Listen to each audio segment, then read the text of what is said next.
संकल्प शक्ति व राजयोग के द्वारा समस्याओं का समाधान कराने के प्रयोग में आप कुशल हैं।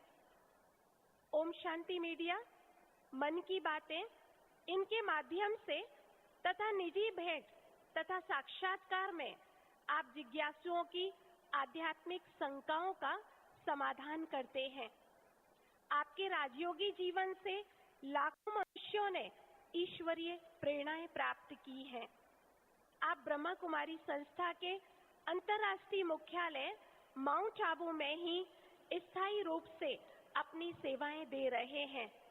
तो आइए हम सभी आदरणीय भ्राता जी से सुनते हैं प्रभु में की अनुभूतियां। ओम शांति। संगम योगी जीवन सर्वश्रेष्ठ जीवन, भाग्य जितना चाहे बना लें, ऐसे सुंदर अवसर को देने वाला ये जीवन है। सबसे बड़ा सुख परमात्मा मिलन का सुख। शिवरात्रि भी है, कल भी संपूर्ण भारत में ही शिवरात्रि है। आज के ही दिन, एक दिन पहले अव्यक्त बाबा का आगमन होता रहा और यहीं पर झंडा लहराया। ओम शांति भवन में बाबा ने झंडा लहराया। हम सभी बाबा के बहुत समीप आ गए। हमें ये कला सीख लेनी है कि हम बाबा से जब चाहें मिलन कैसे करें। भक्त तो और हम सब भी भक्ति में मिलन की इंतजार ही करते रहे। अब मिलन हुआ है, हम अंधकार से प्रकाश में आ गए हैं, हमारी राहें प्रकाशित हो गई हैं। बहुत सुंदर चीज है ये शिवरात्रि, जिस पर सभी भाषण करते हैं। कलयुग की रात्रि में अज्ञान और विकारों के अंधकार में शिव का आगमन होता है। शिव बाबा आए, संपूर्ण प्रकाश लेकर आए। विचार करेंगे मेरे साथ सभी। हमारा जीवन सत्य ज्ञान के प्रकाश से भर गया है। हमें मंजिल भी दिखने लगी और राहें भी दिखने लगी हैं। सभी सोचेंगे, क्या हमने प्रकाश पाकर अपने जीवन को सरल बना लिया है?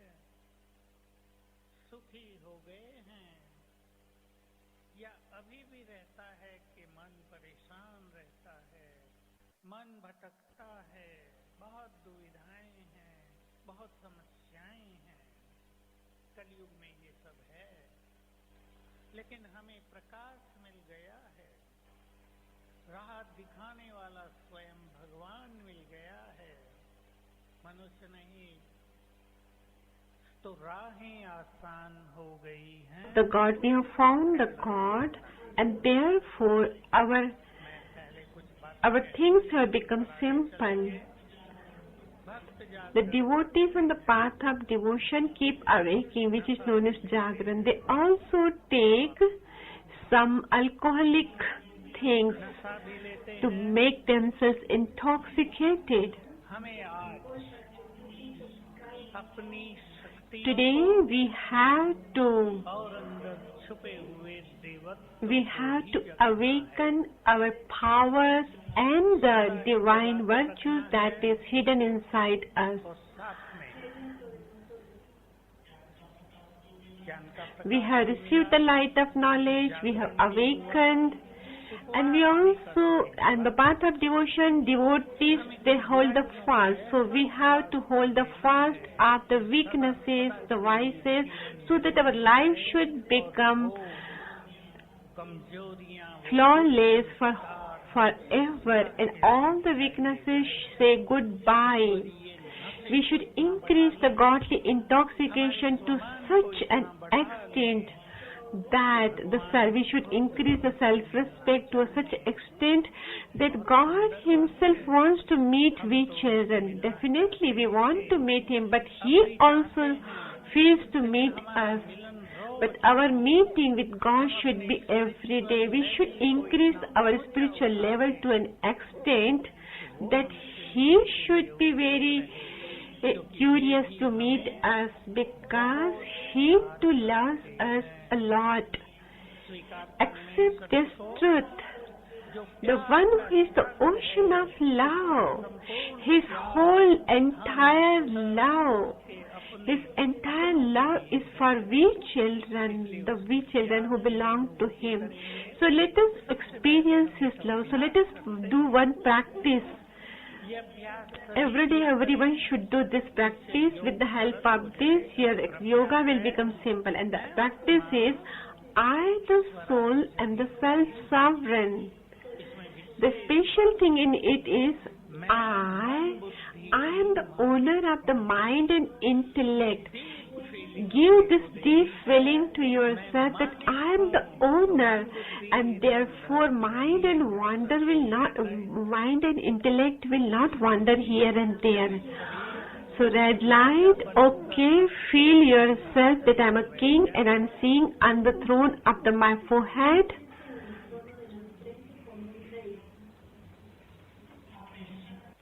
अपने शक्तिशाली स्वरूप पर बुद्धि को स्थिर करें. On your powerful form of your intellect, focus and give yourself the thoughts, I am a very, very powerful, sparkling soul. I am seated on the throne of my forehead.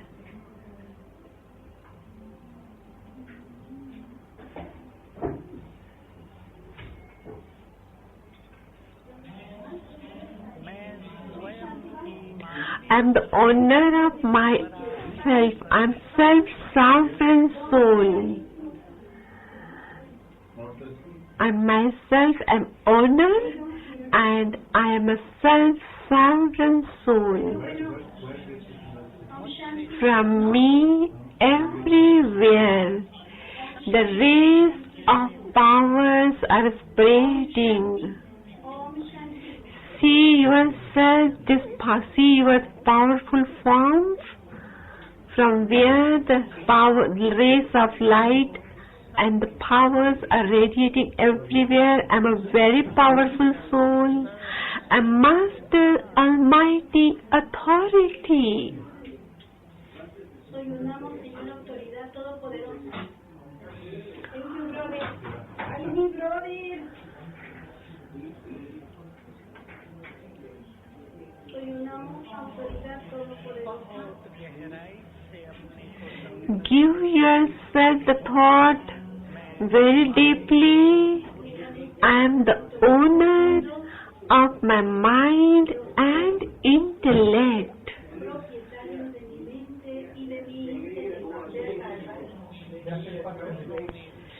This both mind and intellect are my faculties. They cannot wander here and there without my direction. Give yourself this deep thought.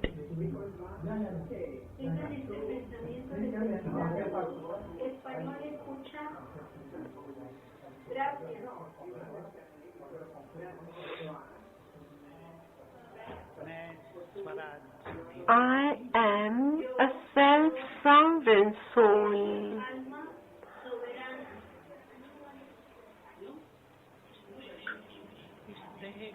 I am the owner, the master of this body. I am the master of mind and intellect. I am the master of this body. I am the master of the sense organs.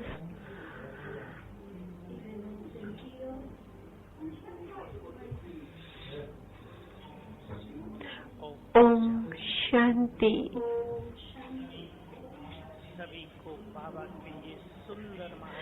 Everyone should remember this beautiful versions of God, of Baba, that those who learn to rule your own faculties, your own senses. In the Lokik world also, there are the people who are the rulers, they have someone under them. So when you will be having this practice in the spiritual way, then you will get cooperation from the people in the Lokik field whom you are ruling. There are parents who have the complaints that the children don't obey, the family members don't listen us. They should increase this practice that I am a self-sovereign soul, and your mind will come under your control and it will stop wandering here and there, and the intellect will become silent, quiet and still. So in this conscious age, we have a very beautiful thing, a gift, and that is clean and clear intellect. Each one has got the intellect in this world, but those who make their intellects very clean and clear, those who make their intellect godly intellect, those who makes their intellect divine intellect, in that intellect, that intellect gets filled with the powers, blessings, and all the knowledge gets absorbed in that intellect. The devotees will take the alcoholic things for intoxication, but we need to increase this self-respect, and this secret should be remembered by each and everyone. This will help you in solving the problems that comes in family. The more deeply, the more very well we establish ourselves in the self-respect, then the respect will come to you as according to the shadow. It will come behind you. Your children, your society people, the people in your department, everybody will give you a lot of respect. And also together with that, so many problems will get solved. So have a self-respect. I am a very great soul. And just think that what is the effect of this self-respect when you practice, what results you are receiving. I the soul, master, almighty authority. You have to focus your attention on this.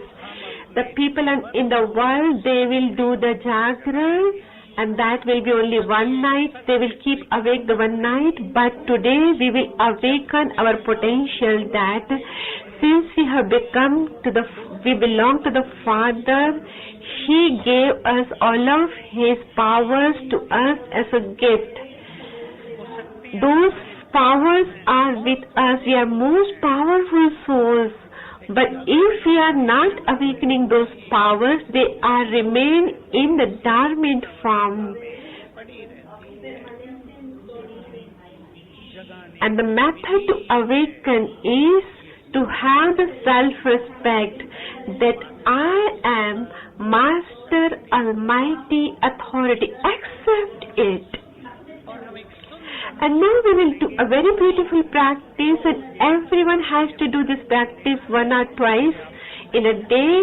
It will help you in coming times that the wandering souls will not come to you, and even the negative vibrations will not even touch you with this practice. And what is that practice? The practice of that, having the self-respect, I am Master Almighty Authority, and from me everywhere the rays of powers are in red color are radiating everywhere, and around me there is a powerful aura.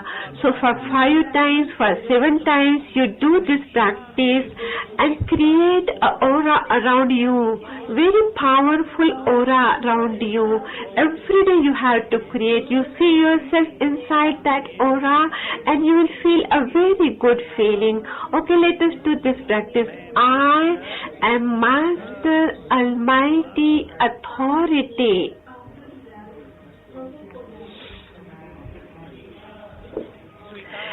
accept it. I am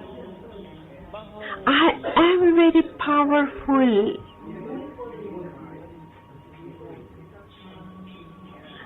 I'm a sparkling pearl sitting in the middle of the forehead.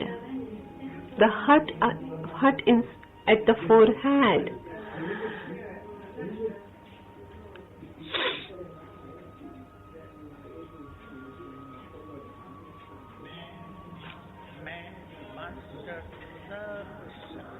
I am Master Almighty Authority. From me the rays of powers are spreading everywhere. They are red in color. The powerful rays are red in color. Give yourself this thought twice and thrice and see the rays which is spreading from you everywhere.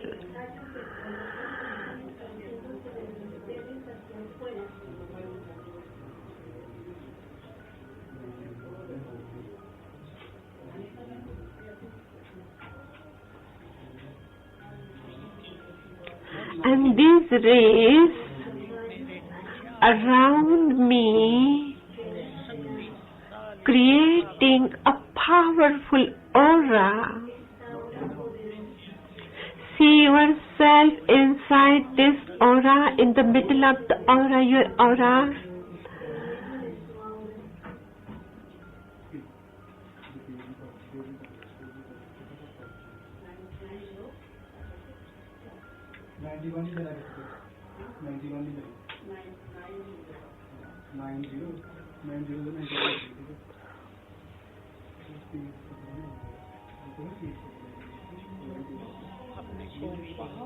Give yourself a very good feeling that I am a very powerful soul and your powers will awaken.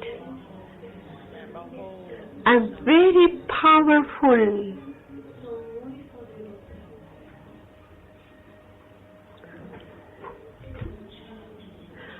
For a few moments, just feel Bapdada's hand is over my head.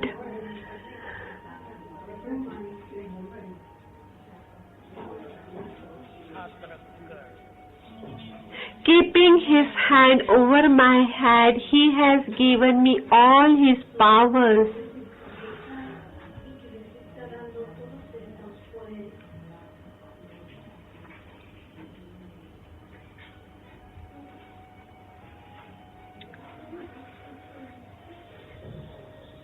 Om Shanti.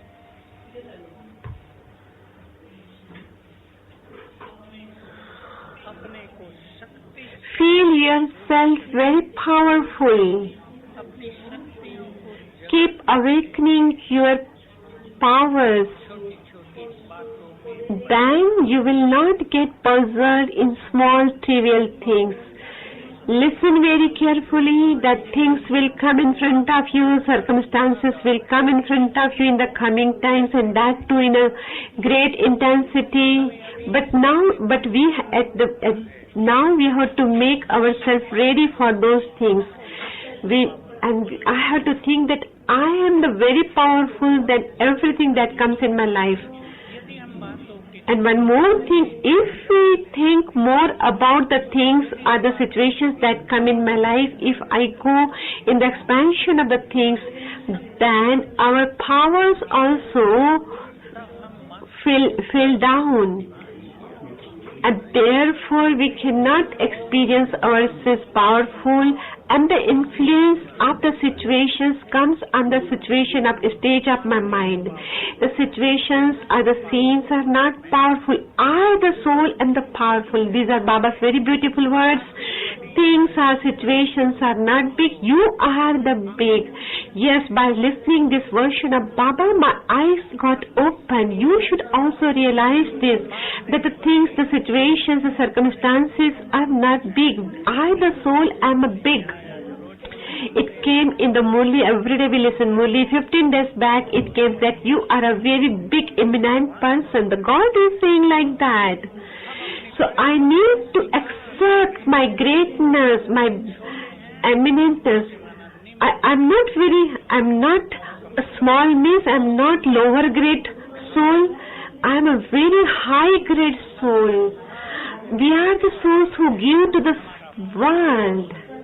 My flow, the flow of energy reaches to the whole world.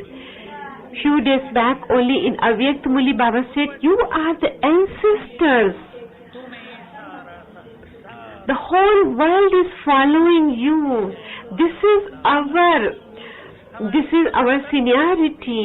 Our thoughts are also followed by the world. Even our sanskars, our feelings, our doubts and the truth and determination, weakness, everything of us is followed by the whole world. And therefore make yourself big, make yourself senior, make yourself powerful. Our level is very high, therefore the small things, trivial things will not cause us the pain.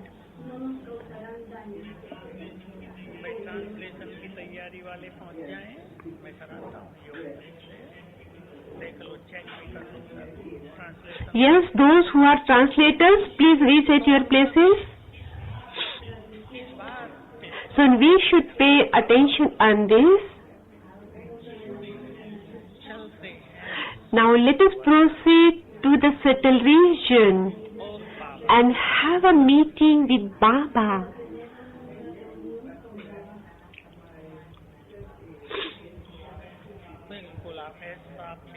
Just feel, experience, keep yourself chitta, the subconscious mind, very quiet. Make it ready to have a meeting with God. I'm an angel. I, the sparkling jewel, am sitting in the body of light. See your form.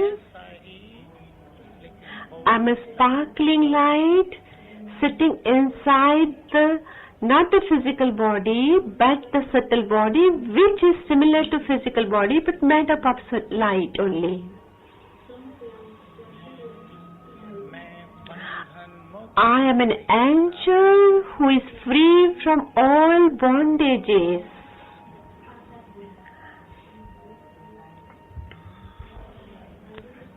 I'm an angel who is double light.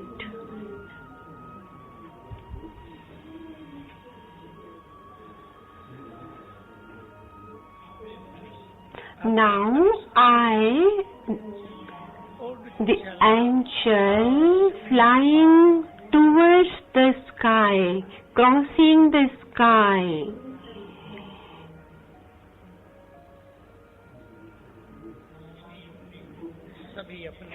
Everyone, see yourself up above in the subtle region, the region of the light, the region of angels.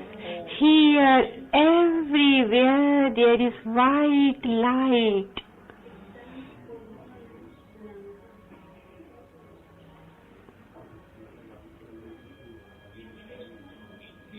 This is the world of angels.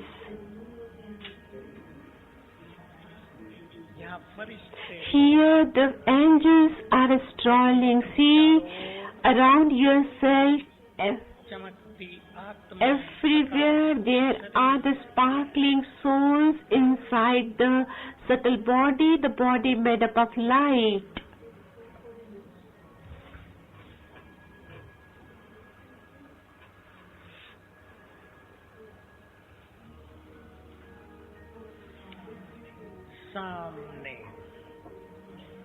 In front there is Brahma Baba.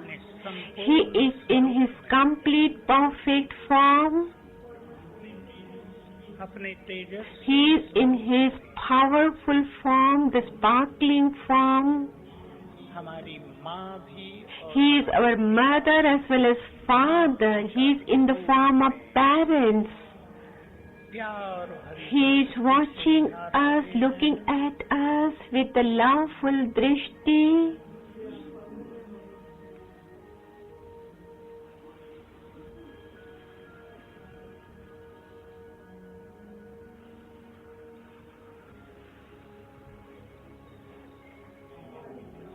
बाबा के मस्तक में सर्वशक्तिवान In the forehead of Baba, the powerful Shiv Baba is sparkling there. The Almighty Authority, उनकी शक्तियों की किरणें His rays of power are falling on me.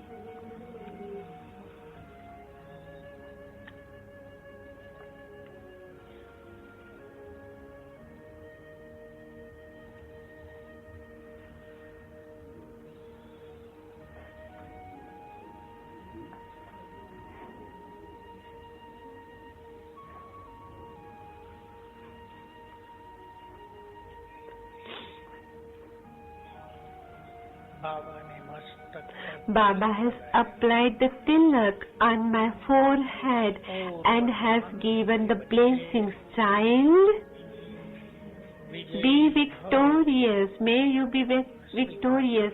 Accept this blessing. परम The सद्गुरु Supreme Sadguru's blessing. माया पर विजय Child, be victorious over Maya. निर्विघ्न May you be obstacle free, free from obstacles. सफलता May you be image of success.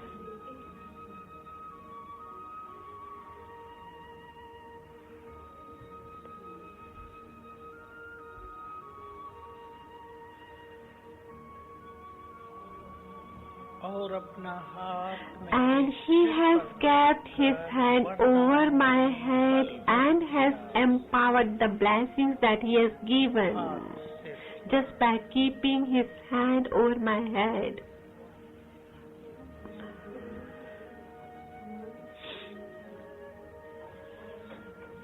और स्मृति And he reminded me, child, तुम इस सृष्टि की you are the great soul of this world. तुम सभी की पालना करने वाले You are the ancestors who sustain everyone. तुम विश्व का कल्याण You are the one who benefits the whole world. You are the world benefactors. तुम इस धरा पर चमकते On this सितारे, planet, you are the sparkling stars, lightning stars. तुम्हारे प्रकाश से जग प्रकाशित With your light, the whole world gets lightened, lit up. तुम You are not ordinary. सृष्टि के You आधार are the basis, the foundation of this world, the planet. Baba is giving me drishti, और हम and while receiving the drishti, we came back to this physical world. Om Shanti. सभी अपने अंदर छुपे हुए All देवत्व of को you जगाएं। should awaken the divinity which is inside you. बाबा की रोज Baba's everyday Murli. इस दृष्टि से सुना करें। You should listen with this vision, with this feeling that Baba himself, every day he reminds us lots of things. 5000 He reminds us the things of 5,000 years back. We should remember all those things. Every day he reminds us that you were deities. You were in the Supreme Abode. From there you came down. You used to rule over the world. You were the complete pure. तुम You were Lakshmi. You are the ancestor. You are the one who belongs to the clan of Lakshmi Narayan. The more you ponder over it Smriti and bring it in your awareness, उतना उतना हमारे अंदर the more the divinity inside us will awaken.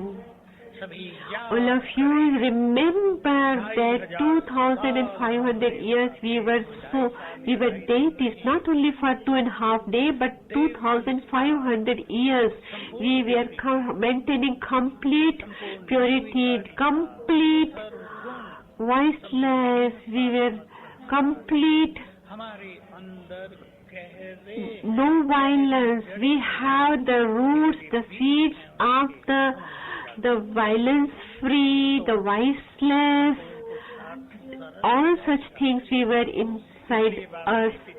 And that is why last time Baba draws the attention of everyone and he said that you have to practice the 5 forms. Remember your deity form, what a beautiful and the pure and full of the smile and the virtues. And the more you practice, all that will awake. Oh, this is me. Give this thought every day to you. And now let us bring our deity form in front of us. Bring your deity form of your golden age deity form in front of you. The body is completely pure. On the head there are 2 crowns, you are doubly crowned. On the face there is sparkle and divinity. In this golden age, we are voiceless completely, not a single trace of voice, filled with all virtues, completely satisfied, blessed, even cheerful.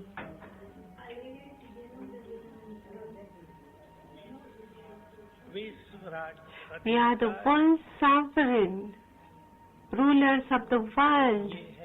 This is me. Have this thought. This is my form. And we, in 2,500 years, I took this form for 21 births. I was for 21 births in a deity form, completely pure. All those sanskars are in me. I am the same one.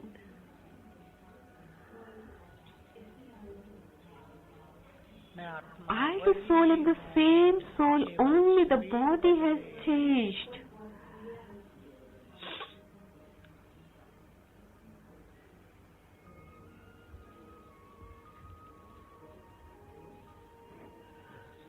Om Shanti.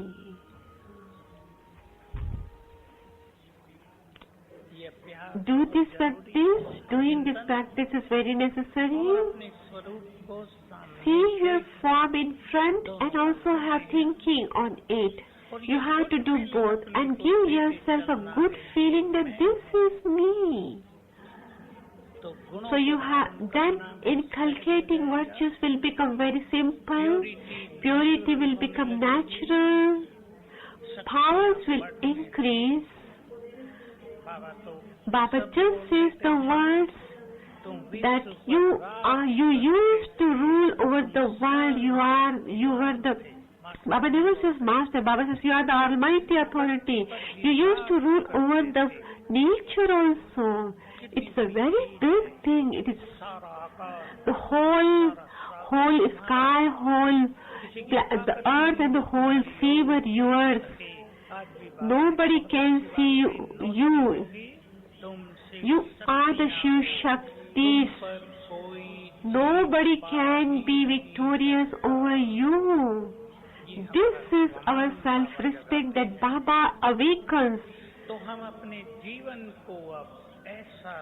So we should brighten our life in such a way that with the help of the knowledge our paths have lightened up And with the help of this, we will lighten up the path of the world. We will teach the world, people of the world, how to live in the families, how to increase selfishness, selflessness. In the Iron Age, only and only everybody is needing the wealth, and the value of the relationship has decreased, and the love which is less, which is selfless, is decreasing. Only the selfishness, yours, mine, such walls are getting erected a lot, and therefore people are not enjoying the pleasure of life. Everyone has I-ness. It is just like it has got stuck, the I-ness has got stuck to the people. Yesterday or the day before yesterday, Baba said, because you have the I-ness, therefore you have the fear. If you say, my Baba, everything belongs to you, if you do this, then your fear will finish and you will become fearless. To all the brothers and sisters, I'm going to give a very beautiful thought of Baba, and with the help of that, in your life now and in the coming times, you will have the very good, beautiful experiences. I have learned these things from the Sakar Baba's time. Consider your home as Baba's yajna. Just listen Baba's beautiful words. The children who make their home as Baba's yajna, it is like they are eating the Brahma Bhojan every day. Their treasure stores, their will remain, their kitchen will remain fulfilled. Baba will look after them.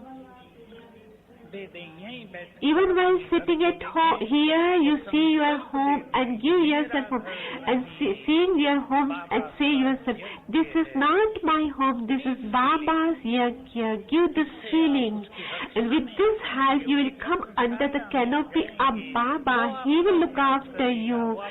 He will become the head of your family, and consider that he is the head. But consider the head of my home, my family is my Father Shiv Baba. This is the day of Ratri. The innocent Lord becomes pleased with everybody. You might have noted in this message that Baba pleases on the feelings of devotees. Somebody is bringing water, somebody is doing some lot of efforts and coming to him, and Baba gives the result of their feelings. And as we are the children, so he has already pleased on us. And now, at this moment, today only, he is going to come and give us the blessing. There is a big importance of blessings. Whatever blessing we will receive from Baba, that blessing will become natural, will make my life that way. We have taken the victorious blessing of may you be victorious, then we will be the victorious or Maya. We have taken the blessing of free from obstacles, then the obstacles will finish. If we have taken the blessing of may you be the image of success, then we will receive success in every aspect. Today with true heart we will listen, we will receive the blessings from Baba. Now let us do the same practice once again. We will invoke Baba and the song will also be played. We have to invoke Baba with lot of love and with lot of right, with our own belongingness. The Baba is mine. Okay, let us take ourselves to the Supreme Abode and see your Father, the friend, the one who gives the life. See himself, see him, the one who is incorporeal. But he is the Satyam Shivam Sundaram, means the truthful, beautiful, and the benefactor. He is the He's the Almighty Authority. He loves us a lot. He loves me a lot.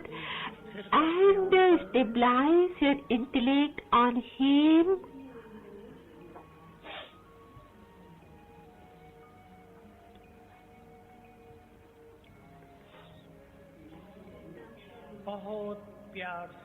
Invite Him with lot of love. Oh beloved Shiv Baba, we have come to your court, your gathering. You too come.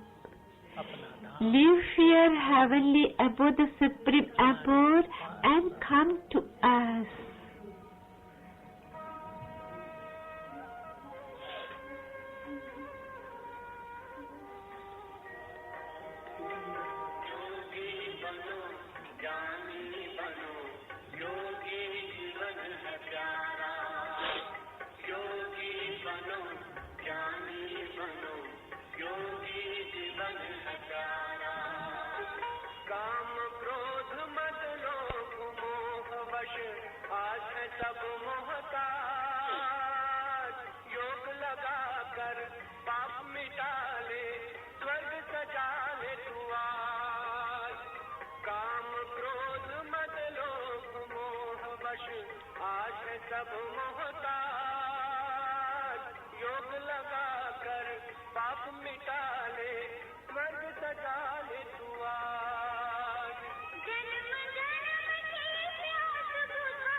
On our invitation, filled with love, Shiv Baba is coming down, descending down,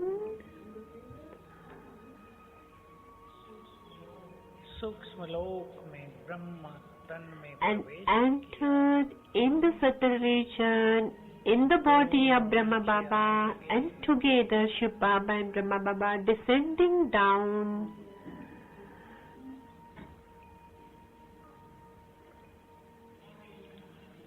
And have raised in front of us. Everybody should see the Bapdada in front of them. He is a friend of our mind. He is the one whom we were looking, searching since ages. ये वही है जो He is हमें the same who has come to give the fruit of our devotion.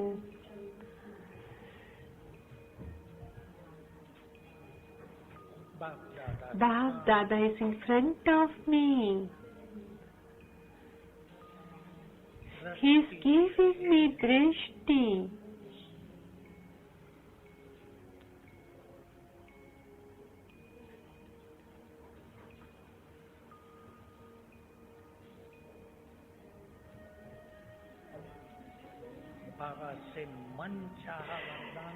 Take the blessing, whatever you want from him, and whatever burdens you have, hand over to him. He is responsible. He is the one who has come to take all our burdens. Baba has applied the tilak on my forehead, and he is ready to give blessings. So receive the blessings, whatever you want. Tell him whatever you want. God, give me this blessing. Baba, give me this blessing. Tell him whatever you want.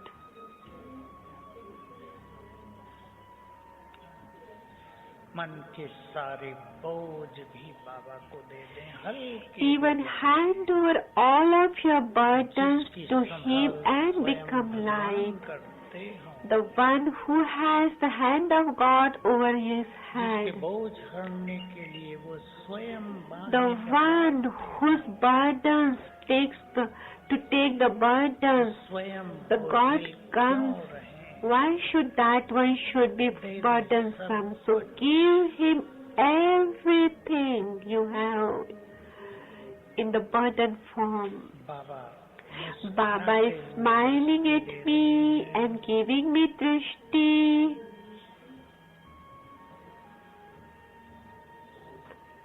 And while giving drishti, he has gone back to his abode.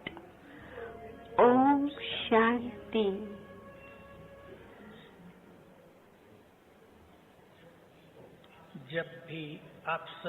Whenever you brothers and sisters come here, during every visit, when you come here, have one thought that I have to learn at least one thing from Baba and go back. For example, I will tell you how to live the life, how to make the life full of happiness, how to make the family full of love, peace and happiness. Learn these things and go back. Everyone knows this. Baba has taught these things. Let me tell you one more beautiful thing. Many brothers and sisters say, in our house, in our home, there's a little bit of business. We can't have the proper meditation. My mind wanders. This is a problem in our home. We can't have the meditation there. So pay attention that you have to recognize here one thing, that we are the Master Creator, and the Master Creator, I'm the one who can create. So peacelessness cannot influence me. I can create the peace anywhere. The problems cannot harass me. We can do the good practices and make the whole family free from problems. That much power we have. We are the Master Creators. You have to remember this. The vibrations of the world, that power we have to change the vibrations of the world, even to make the lighthouse to our centers, that power also we have inside. So every time when you come, we need to learn that I have to live my life like this.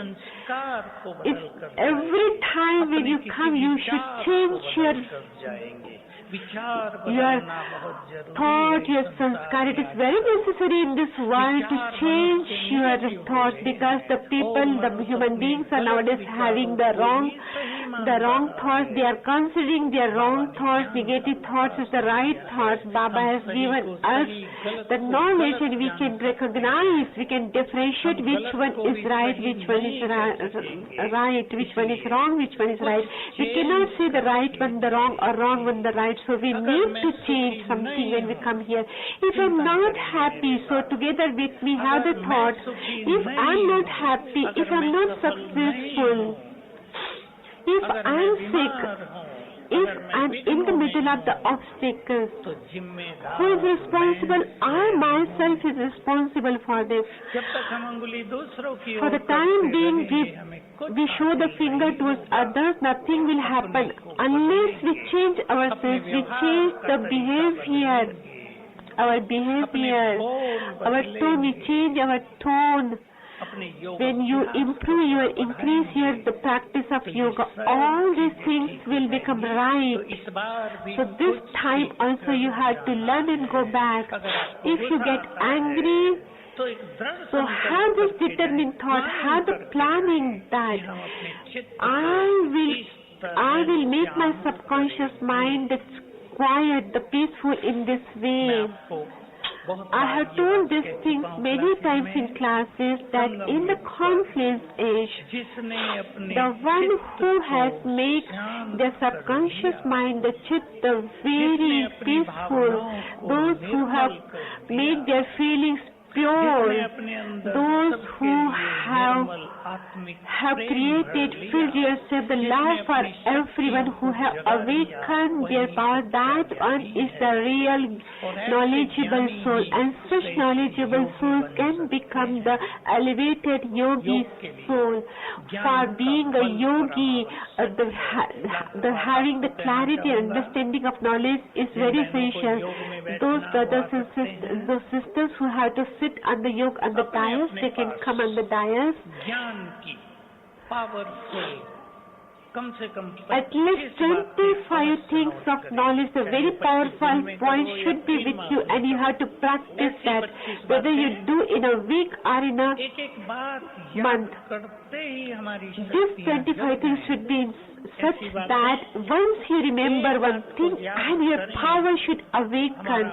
Once you remember that one thing, my mind should become very carefree, and my mind should become free from worry, should not wander in the ways but become stabilized. What will happen? That thought should remain.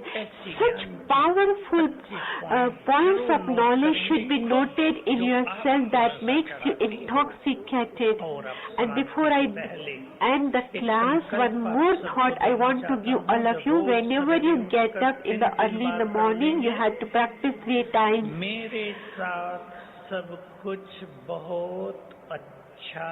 Everything that is happening with me will happen very good. Why? Because I'm very fortunate, and the God Himself is with me. So like this, you have to have 5 thoughts.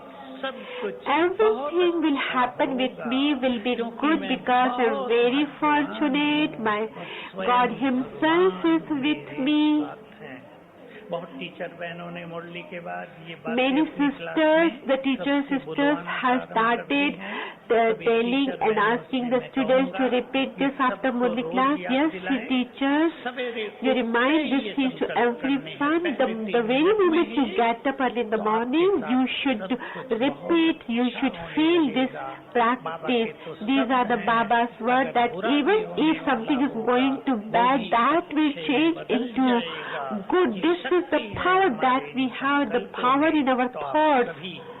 बाबा की मुरली So का now we भी will आनंद have लेंगे। the योग बहुत अच्छा करेंगे अब। we will enjoy the Baba's Murli. We will do the very beautiful yoga that Baba's rays are falling on me. I will give you a very beautiful method. We will invoke Baba. Baba come, descend down, and one time we will see that the Shiv Baba, the Son of Knowledge, has come to us in front of us. His rays are falling on me. So for some time you absorb his rays, and then you invoke Bapdada and see that Bapdada both are in front of me and giving drishti to me. They have kept their hand over my head, and then Baba's rays are falling on me. So you have to do these three practices serially, and while listening Murli, you have the feeling that God is talking to me. You should have that direct feeling that the God directly is talking to me.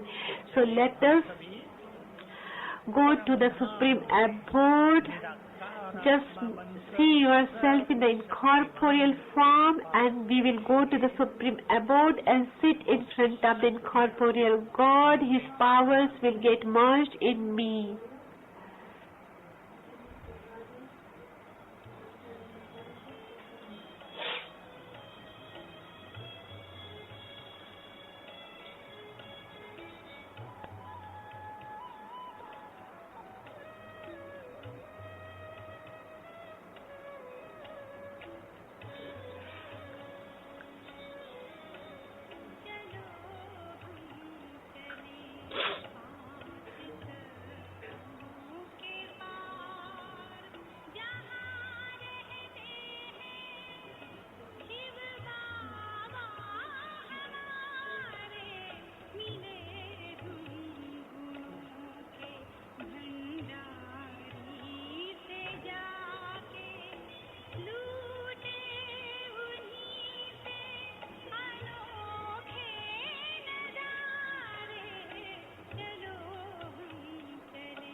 तेरे उड़ आए, जो पिंजरे से उड़कर पंछी नील गगन में जाए, पास तेरे उड़ आए। जी करता है बाबा हम पास तेरे उड़ आए, पास तेरे उड़ आए।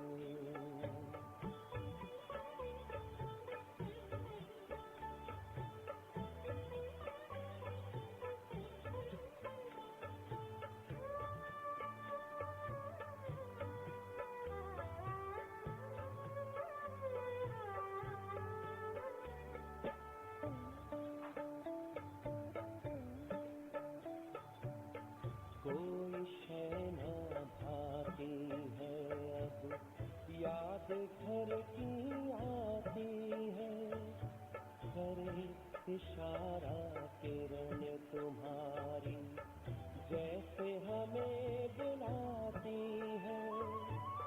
तेरी याद में समा के हम तो तुम सा ही बन जाए, पास तेरे उड़ आए, पास तेरे उड़ आए।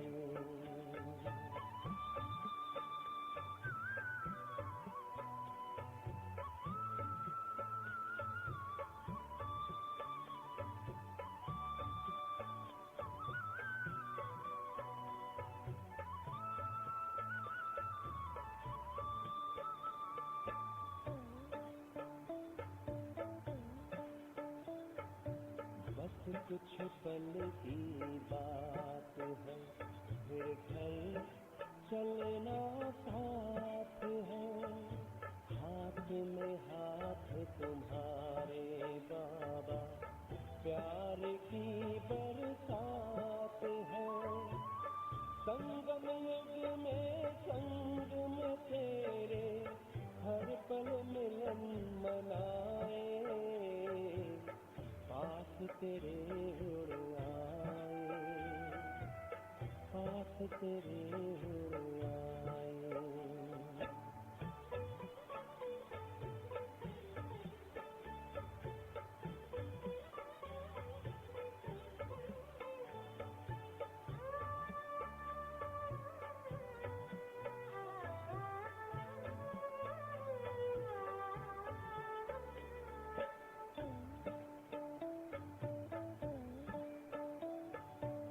अंबर से भी पार है, मणियों का आधार है, परम शांति विश्राम यहाँ पर, ज्योति का भंडार है। परमानंद सुधा नैनों से वसुधा पर छलकाए, पास तेरे उड़ आए। जी करता है बाबा हम पास तेरे उड़ आए, पास तेरे उड़ आए। जो पिंजरे से उड़कर पंछी नील गगन में जाए, पास तेरे उड़ आए।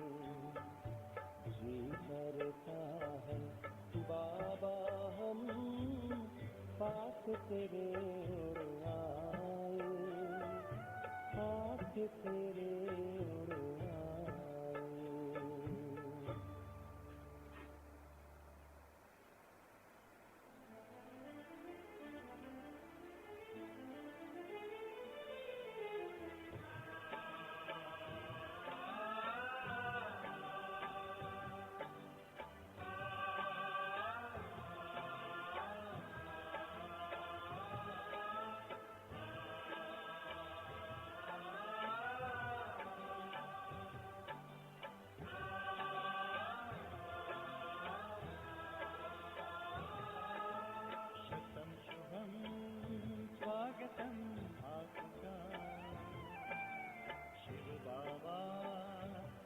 स्वागत है आपका।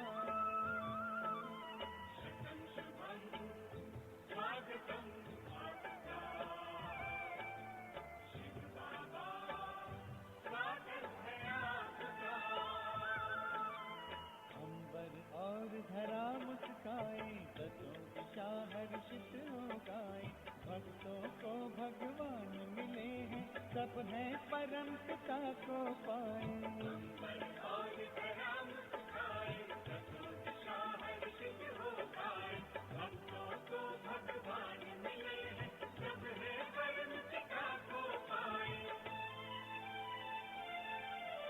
सतम शुभम स्वागतम आपका, शिव बाबा स्वागत है आपका।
मधुबन में मुरलियाँ सुनाई, बड़ी निराली रास रचाई। मन गाता गुणगान आपका, शिव बाबा स्वागत है आपका।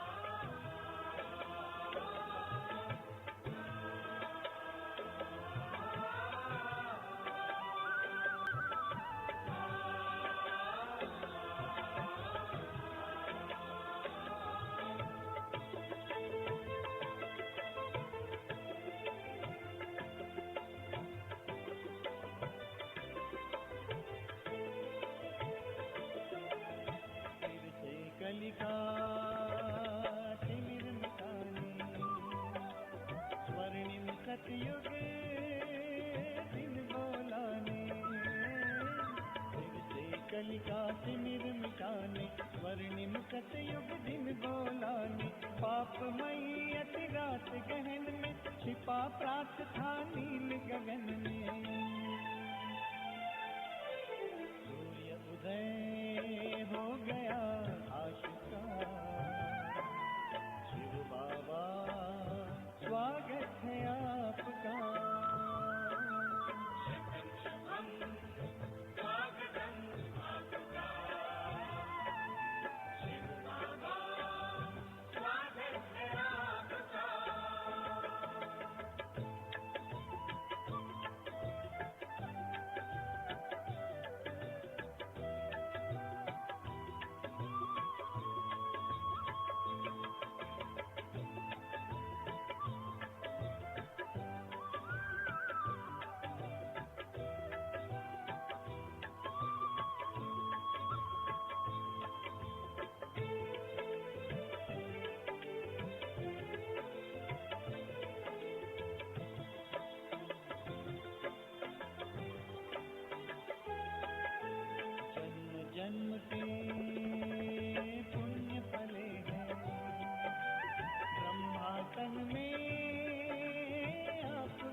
और धरा मुस्काए, दसों दिशा हर्षित हो गाए। भक्तों को भगवान मिले हैं, सब है परम पिता को पाए। शतम शुभम स्वागतम आपका, शिव बाबा स्वागत है आपका।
ओम शांति।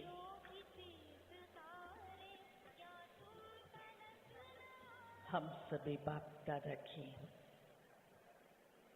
यादों में समाये हुए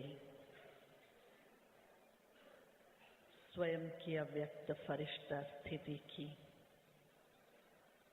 गहन अनुभूति को अनुभव कर रहे हैं।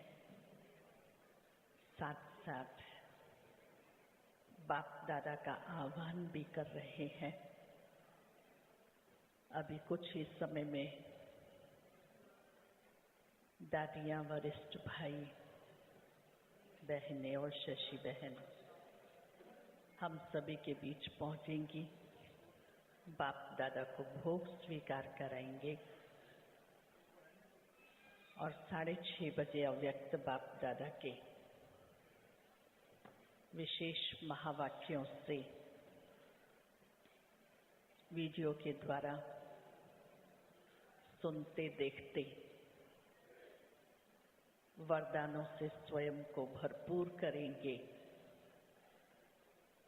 और उन महावाक्यों को स्वयं में समाते हुए उसका स्वरूप बनते जाएंगे।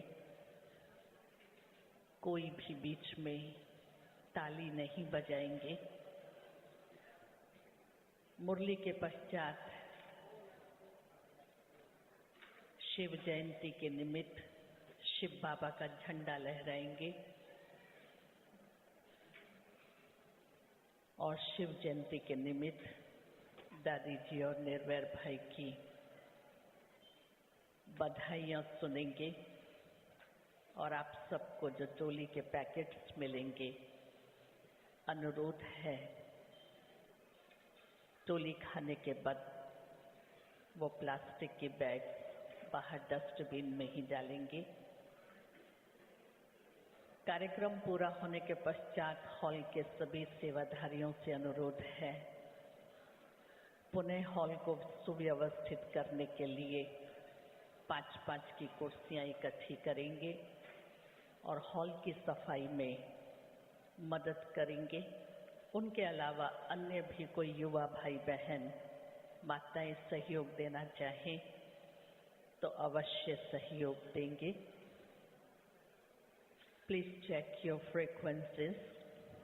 English 105, English 105, Thai 106, Thai 106, Russian 96, Russian 96, Spanish 102, Spanish 102, Vietnamese 97, Vietnamese 97, Portuguese 104, Portuguese 104, French 108, French 108,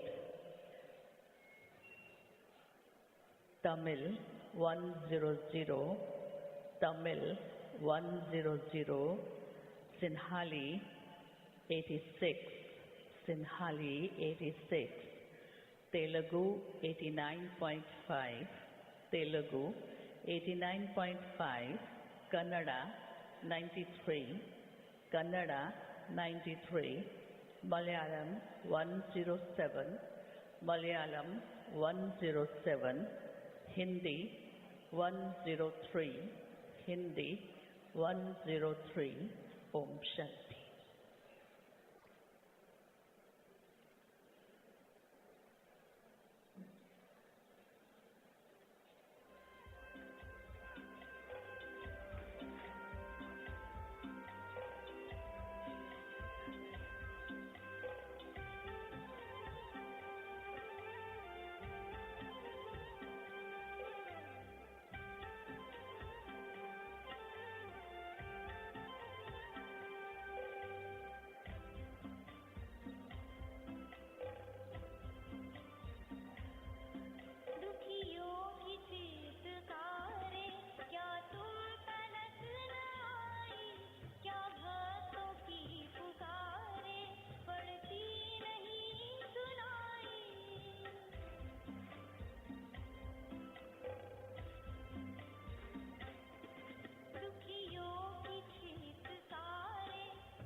जल्दी हम सभी बाबा की यादों में समा जाएं। बाबा को भोग लग रहा है। कृपया आप सभी अपनी अव्यक्त स्थिति में स्थित रहें।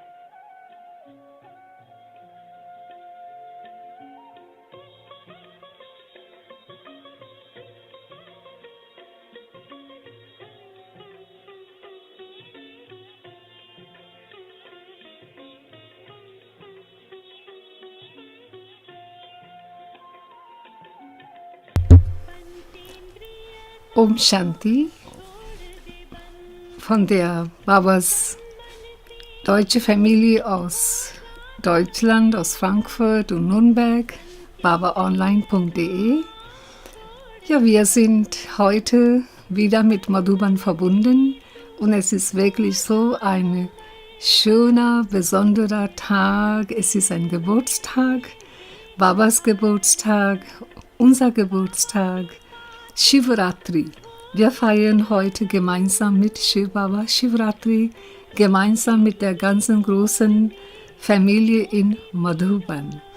So, da sehen wir, Shashi-Band sitzt und ist bereits in Trance gegangen mit Bhog für Baba. Und dann danach wird bald eine ältere Avyakt Murli von Baba beginnen. Also genießt bis dann die Atmosphäre und ja, nochmals Happy Shivratri. Dann melde ich mich wieder bald.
अमृत पीते हैं, रहे याद सदा ही साथ तेरी, रहे याद सदा ही साथ तेरी। बस और न हम कुछ चाहेंगे, बस और न हम कुछ चाहेंगे, तेरी याद का अमृत पीते हैं, तेरी याद का अमृत पीते हैं।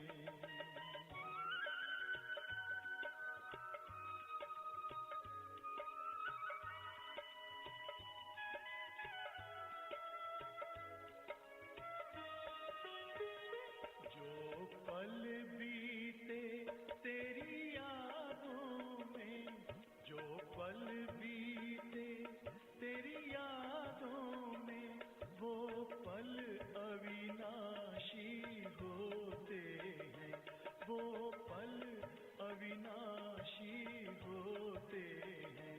हर पल को सफल बना देंगे, हर पल को सफल बना देंगे, तेरी याद कभी ना छोड़ेंगे, तेरी याद कभी ना छोड़ेंगे, तेरी याद का अमृत पीते हैं, तेरी याद का अमृत पीते हैं।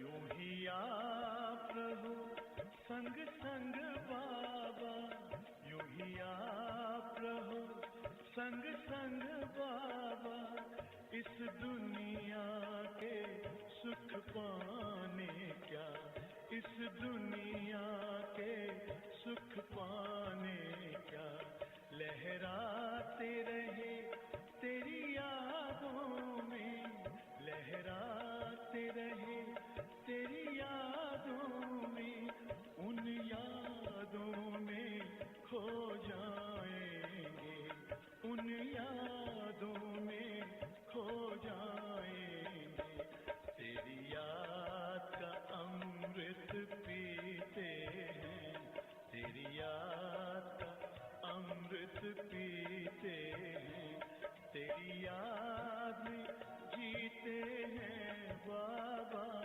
तेरी याद में जीते हैं बाबा, तेरी याद का अमृत पीते हैं, तेरी याद का अमृत पीते हैं, रहे याद सदा ही साथ तेरी, रहे याद सदा ही साथ तेरी।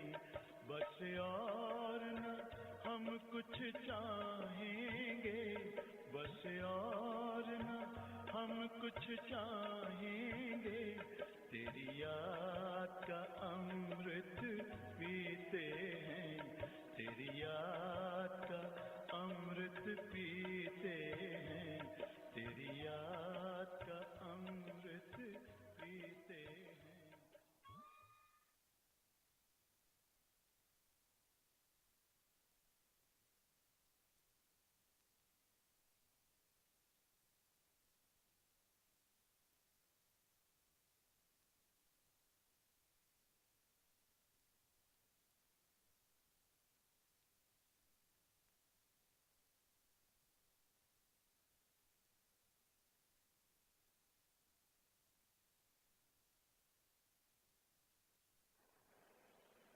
ओम शांति। हॉल के सेवाधारियों से अनुरोध है, माताएं पीछे काफी आवाज कर रही हैं, कृपया उन्हें शांत करें और यथास्थान पर बिठाने का सहयोग दीजिएगा।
जाना है वहाँ हमको जहाँ बाप और दादा है वो जाना है वहाँ हमको जहाँ बाप और दादा है बनना है संपूर्ण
Heute sind Bapdada gekommen,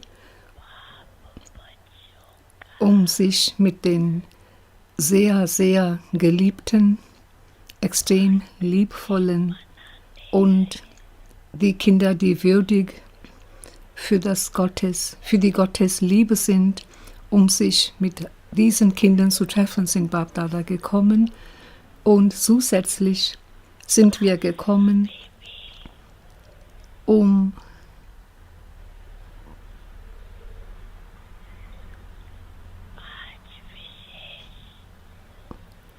heute ganz besonders einen seltsamen Geburtstag zu feiern, der Geburtstag sowohl des Vaters als auch der Kinder ist.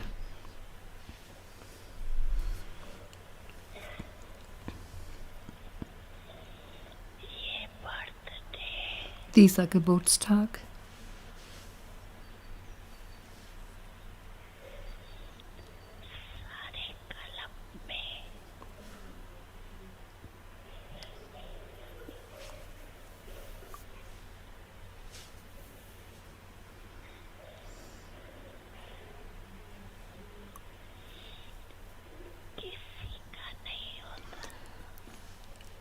niemand sonst im ganzen Kalpa hat einen solchen Geburtstag.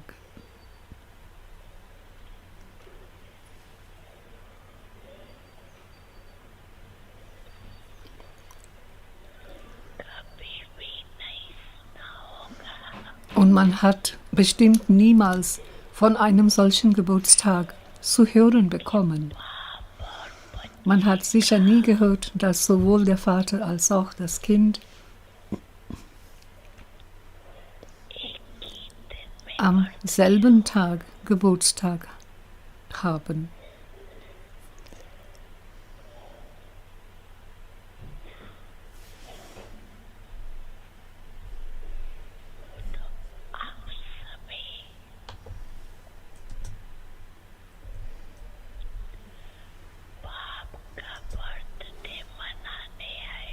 Ihr alle seid hierher gekommen, um den Geburtstag des Vaters zu feiern.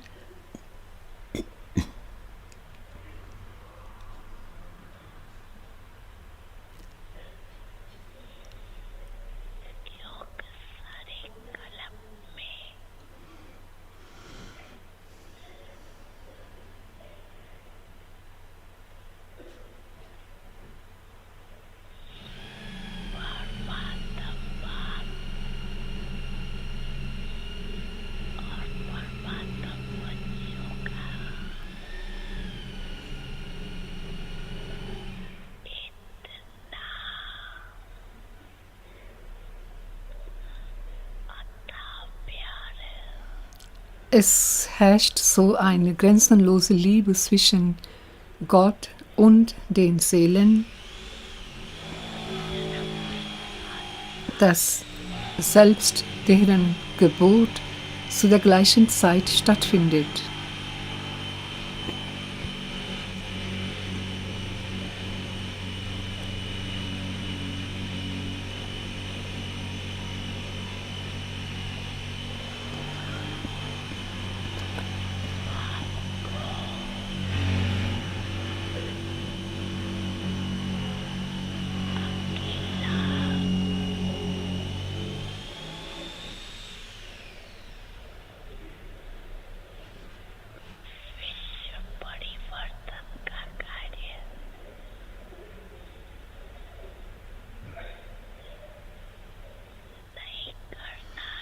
Der Vater hat es nicht vor, ganz allein das Werk der Weltverwandlung zu tun. Stattdessen möchte er hat es vor, dieses Werk gemeinsam mit den Kindern zu tun.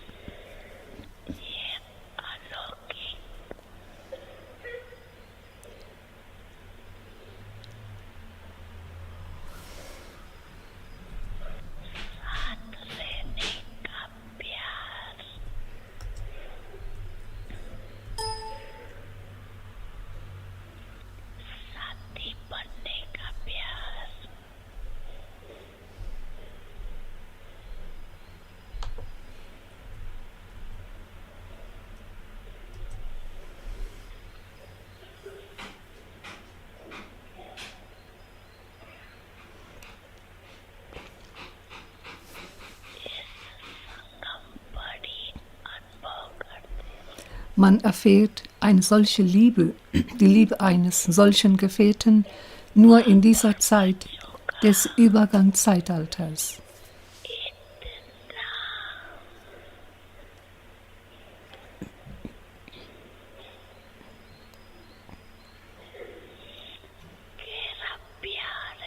Ihr Kinder habt so eine grenzenlose, so eine große Liebe. Ihr Kinder und auch der Vater, die beiden haben so eine solche große Liebe füreinander, dass selbst sie deren Geburt zu der gleichen Zeit genommen haben. Und wo wohnen sie? Wo wohnt ihr? Wohnt ihr allein oder gemeinsam mit dem Vater?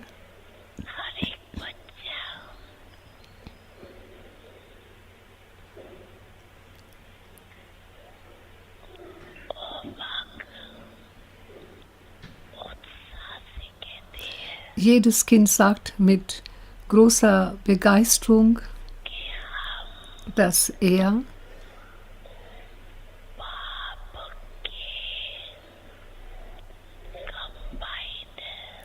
kombiniert mit dem Vater lebt. Ihr lebt kombiniert, nicht wahr? Ihr lebt doch nicht allein, oder? Ihr seid ein Paar mit dem Höchsten, nicht wahr? Die Geburt fand zu der gleichen Zeit statt und ihr lebt auch gemeinsam zusammen mit dem Vater. Und was ist das Versprechen für die Zukunft? Wir sind zusammen, wir leben zusammen.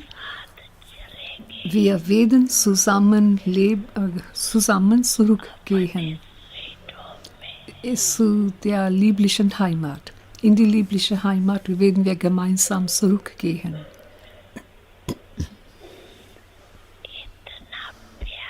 So viel Liebe ist doch da.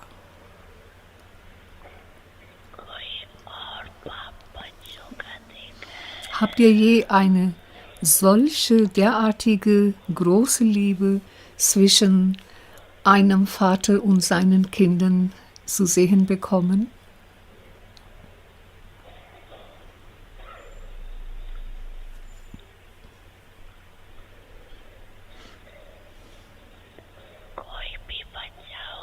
Egal um welches Kind es geht, egal wo es lebt,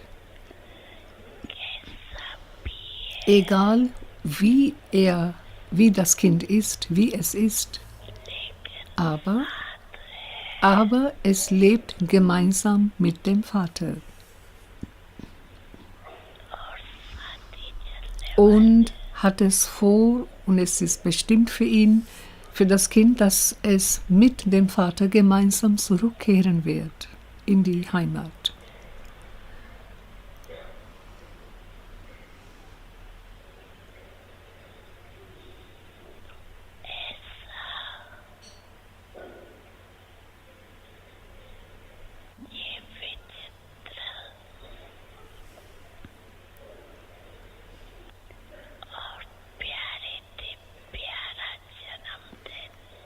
Ein solcher besonderer, einzigartiger und allerliebster Geburtstag. Darum geht es. Und ihr seid hierher gekommen, um einen solchen Geburtstag zu feiern. Und es ist zweitrangig, ob ihr den Geburtstag hier direkt hier feiert oder ihr befindet euch in anderen Orten vom Land oder vom Ausland und von dort aus, von allen 4 Himmelsrichtungen, zu der gleichen Zeit feiert ihr den Geburtstag jetzt zusammen.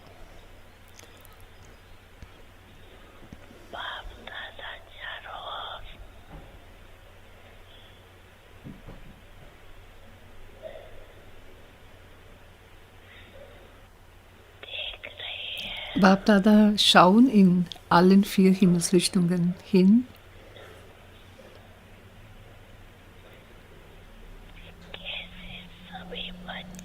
Bapdada sehen, wie alle Kinder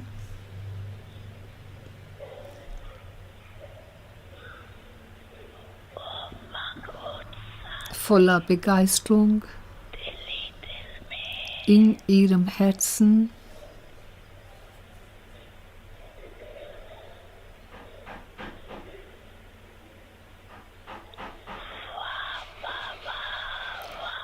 voller Begeisterung sagen sie, großartig Baba, großartig, großartig Birthday.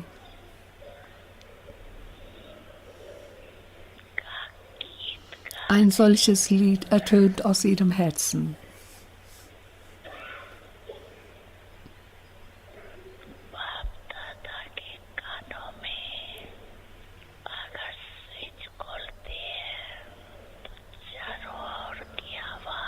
Wenn Bapdada den Schalter in ihren Ohren einschalten, dann hören sie die Stimmen, die Laute der Begeisterung und Liebe aus dem Herzen aller.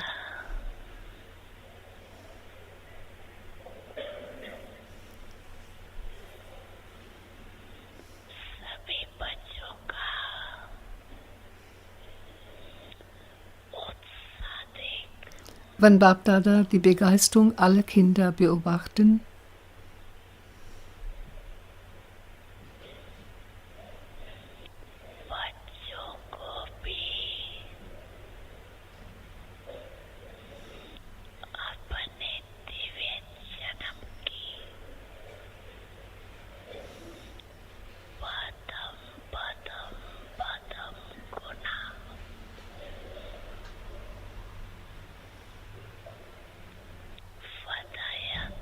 dann geben jetzt Bapdada den Kindern multimillionenfache Glückwünsche für den Geburtstag. Lebt immer voller Begeisterung.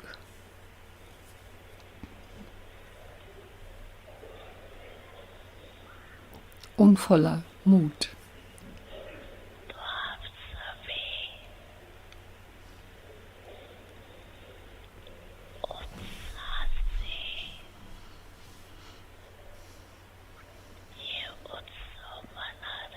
Ihr feiert dieses Fest mit Begeisterung.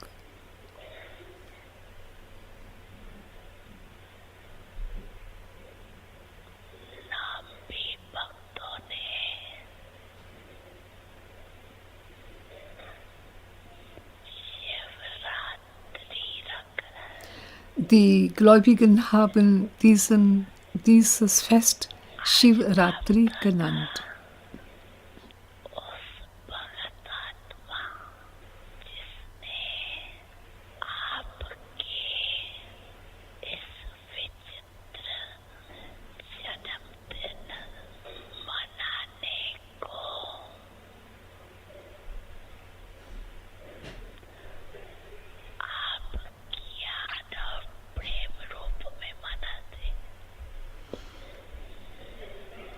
Die Gläubigen feiern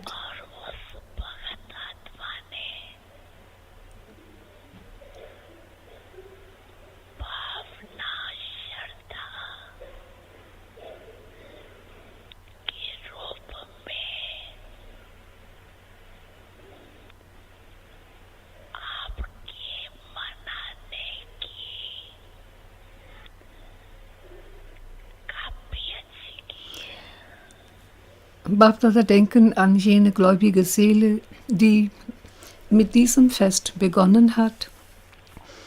Ihr feiert das Geburtstagsfest mit dem Vater, mit Erkenntnis und mit Begeisterung.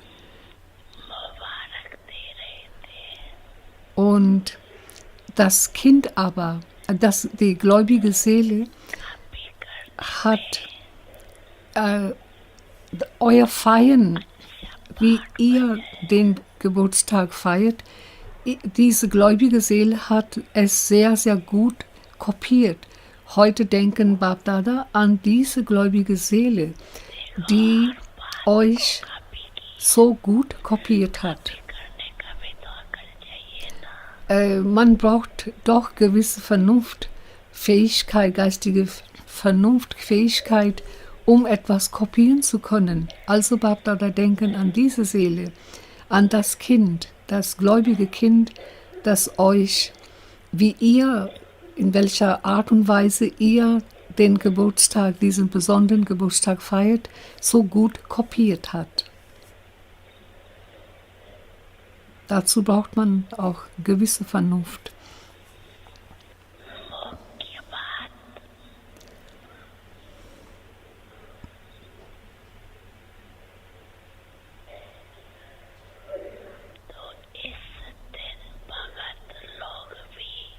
Die Hauptsache, die die Gläubigen am heutigen Tag tun, ist, dass auch sie fasten.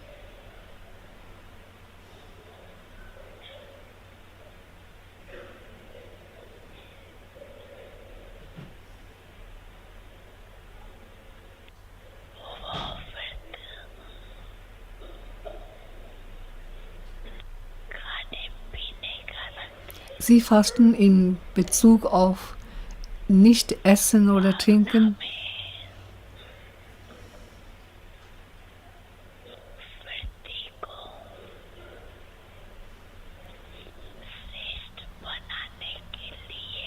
Um deren Geist Gutes zuzustimmen, einzustimmen, um ihre Gefühle zu veredeln, fasten sie.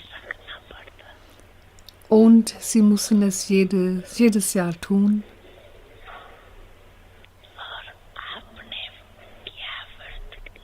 Und welches Fasten macht ihr?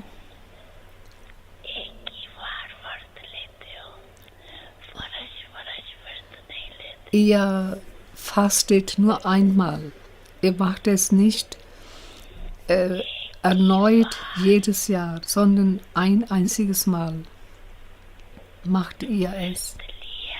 Ihr habt euch dazu entschlossen, um mit dem Fasten zu beginnen, und ihr habt das Fasten der Keuschheit begonnen.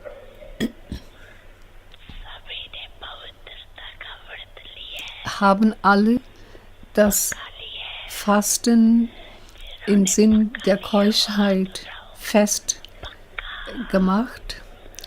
Und alle, die es fest getan haben, sollten ihre Hand erheben.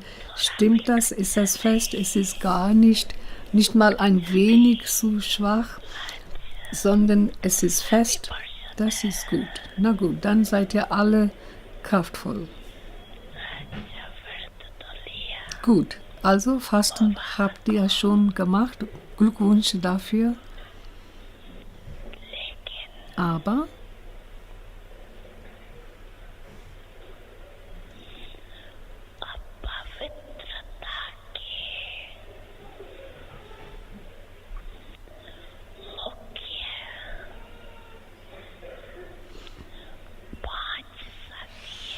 Aber die Unreinheit hat Haupt 5 Begleiter. Stimmt das?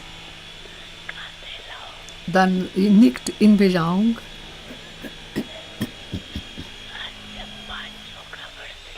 Habt ihr dann das Fasten in Bezug auf alle 5 Begleiter der Unreinheit gemacht? Das Fasten?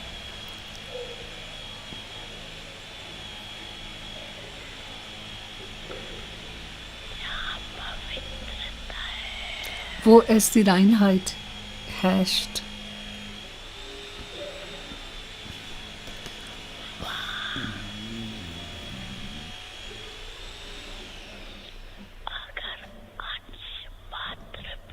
Wenn dort nur eine Spur der Unreinheit vorhanden ist,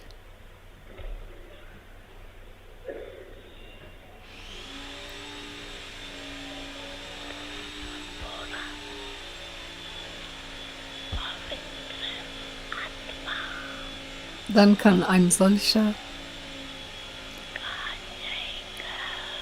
nicht eine vollkommene reine Seele heißen.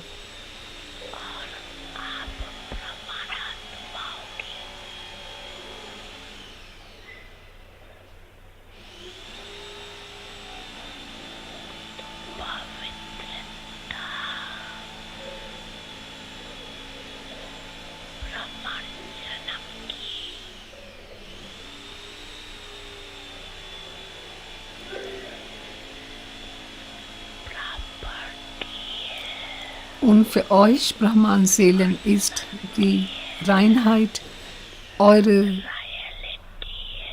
Erbschaft, ein Besitz, den ihr von der Geburt an habt, die ist eure Persönlichkeit, die ist der Edelmut. Deswegen überprüft in euch, ob ihr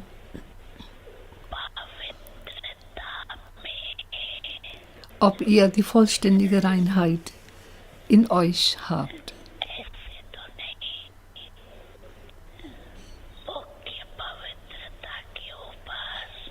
Und nicht, dass ihr nur in Bezug auf den Hauptpunkt der Reinheit, das heißt der Keuschheit, nur darauf bleibt ihr aufmerksam, aber in Bezug auf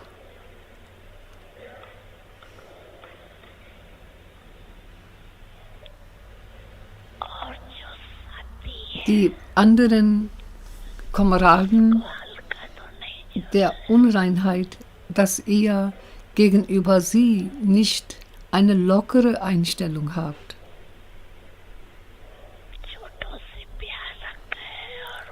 So ist es so, dass ihr die Jüngeren liebt und nur den Großen, nur den habt ihr unter Kontrolle?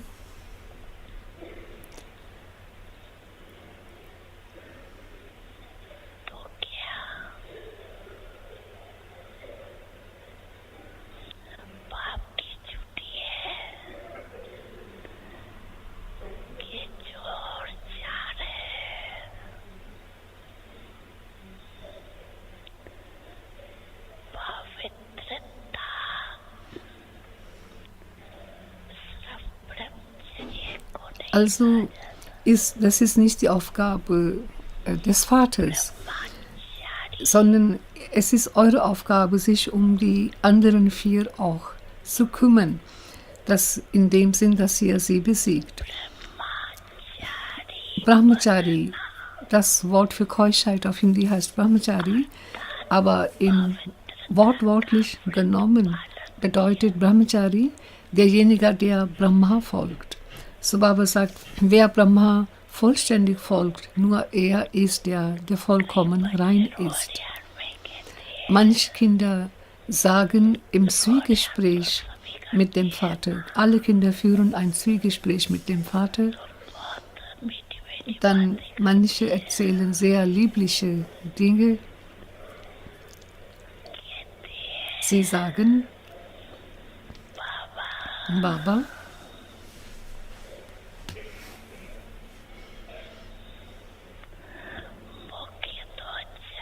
die Hauptsache, das heißt die Sexualität, die Hauptsache, die habe ich bereits in Ordnung, unter Kontrolle. Die anderen sind doch die kleineren Laster, heißt es. Die sind doch klein, die kommen ab und zu. Kommen nur in meinem Denken. Sie kommen nicht in meine Worte. Und keiner guckt doch, was in meinen Gedanken läuft. Es kommt nicht in meiner Sprache. Und manche andere Kinder sagen, diese Kleinen sind doch angenehm wie kleine Kinder.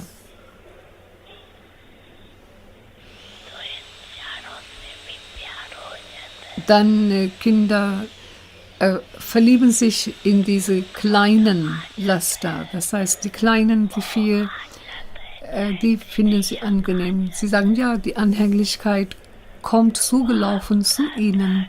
Die gehen nicht der Anhänglichkeit nach, aber die Anhänglichkeit kommt zu ihnen von selbst. Bapdada sagen aber, wenn jemand kommt, er kommt nur dann, weil ihr die Tür offen gelassen habt. Und weshalb habt ihr die Tür zuerst aufgemacht? Ihr habt die Tür aufgemacht. Die Tür der Schwäche habt ihr aufgemacht. Die Tür der Schwäche, um die zu öffnen, bedeutet, die einzuladen.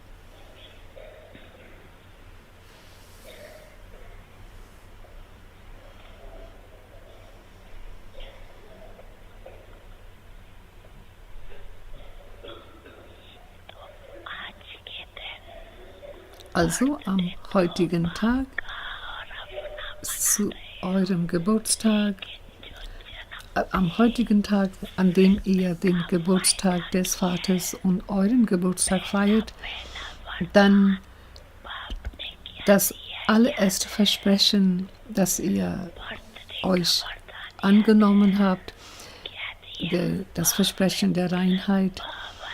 Und was ist der allererste Segen, den der Vater euch zu eurem Geburtstag gegeben, und der ist Biholi, Biyogi, redet die Reinen, die Heiligen und die Yogis. Erinnert ihr alle euch an diesen Segen, den Segen zu eurem Geburtstag? Keiner von euch hat ihn vergessen, oder?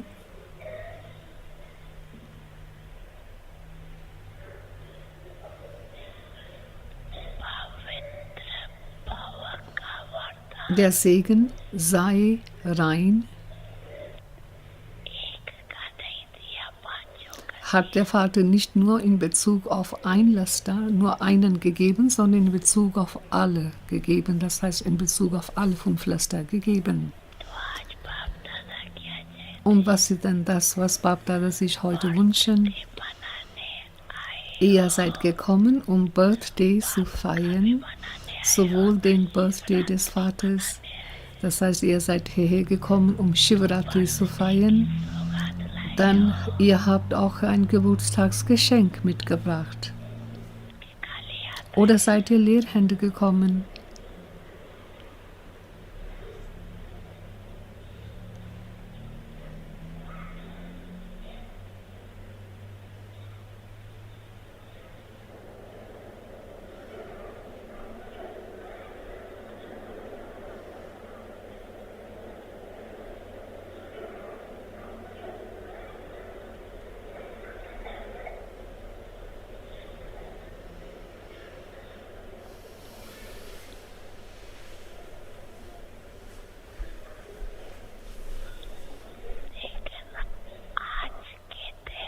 Am heutigen Tag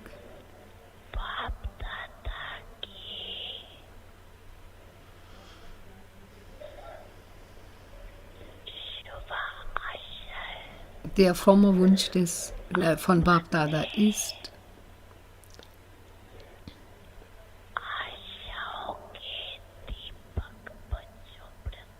Bapdada haben einen frommen Wunsch gegenüber ihre Kinder, die Lampen ihrer Hoffnungen sind. Sollten wir euch erzählen, die erste Reihe soll antworten, sollten wir sagen, und was bedeutet das, wenn wir es euch erzählen? Wenn wir das euch erzählen, oder wenn ihr das zuhört, was bedeutet denn das? Durch ein Ohr zu hören und ins euer Herz zu führen. Ihr werdet es nicht über das andere Ohr rausgehen lassen, sondern ihr hört es über ein Ohr und lässt es ins euer Herz sickern.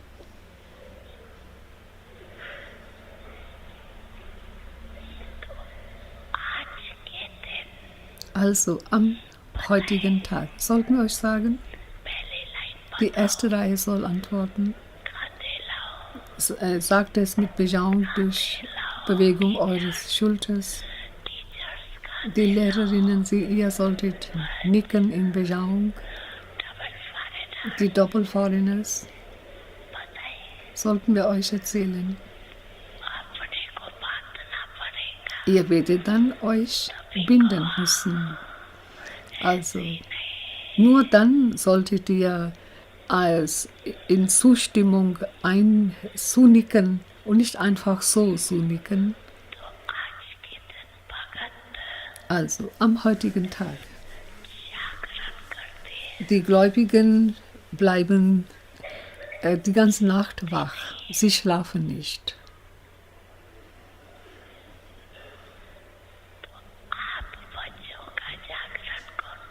Und in welchem Sinn bleibt ihr Kinder wach?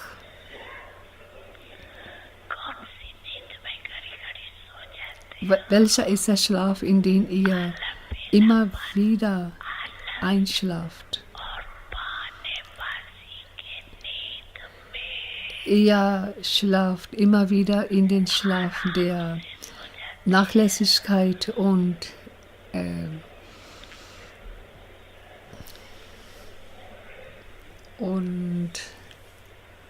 Antworten geben. Antworten geben heißt Ausreden machen. In Ausreden schlaft ihr ein oder in Nachlässigkeit schlaft ihr ein.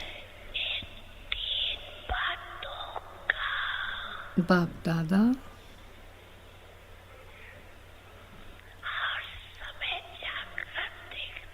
Bapdada möchten euch zu jeder Zeit wach im Sinn von diesen 3 Dingen sehen. Das heißt, weder wir sind nachlässig noch so in der Bequemlichkeit versunken und bemühen wir uns nicht mehr oder haben wir unsere Erklärungen, warum wir uns nicht verändern können. Das heißt Ausreden. So in Bezug auf diese 3. Mal kommt Wut, mal kommt Arroganz hoch, mal kommt die Gier.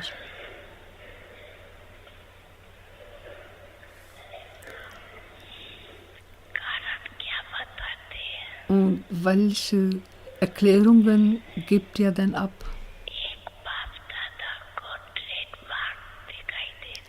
Bapdada sehen einen Firmenstempel. Egal was geschieht, dann was sagt ihr? Der Firmenstempel heißt, so läuft es. Dann Bapdada fragen, und wer hat es zum Laufen gebracht? Aber sie denken nicht, wer damit begonnen hat. Sie sagen, ja, so ist es doch, so läuft es halt. So machen doch alle, das ist auch nichts Neues. So ist es doch. Was ist denn das, wenn nicht Nachlässigkeit?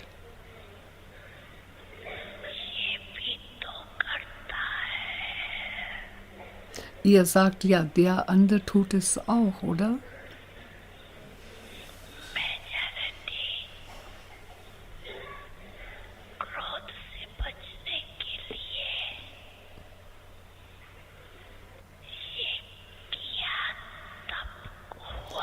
Die Mehrheit als eine Ausrede, warum sie wütend wurden, sagen sie, ja, ich mache es, weil der andere das machte.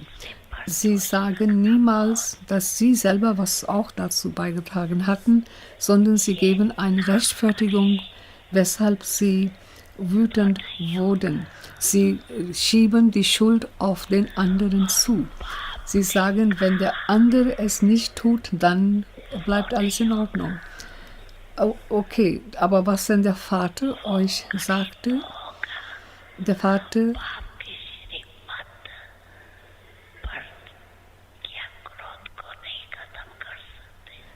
konnte ihr den Wut, den Zorn nicht einfach dadurch beenden, indem ihr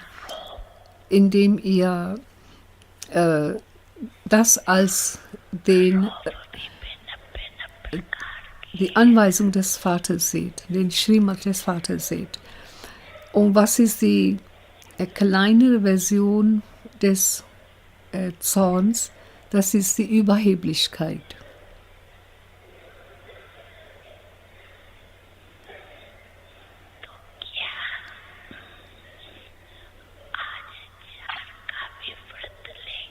Werdet ihr dann heute auch in Bezug auf diese 4 Laster, diese 4 Dinge auch machen, wie ihr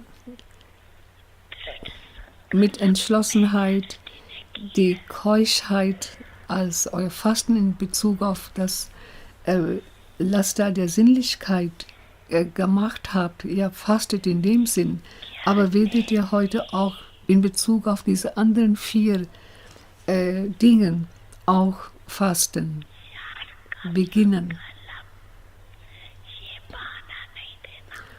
Und das sollte ein entschlossener Gedanke sein.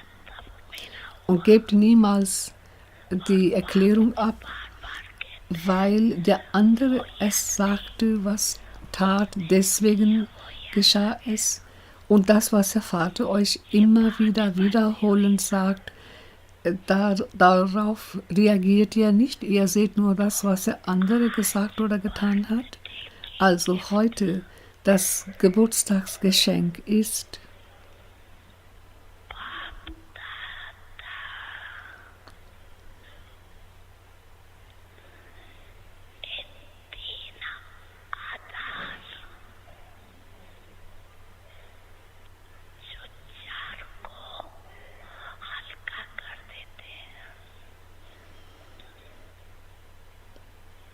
so denkt an Bapdada und das wird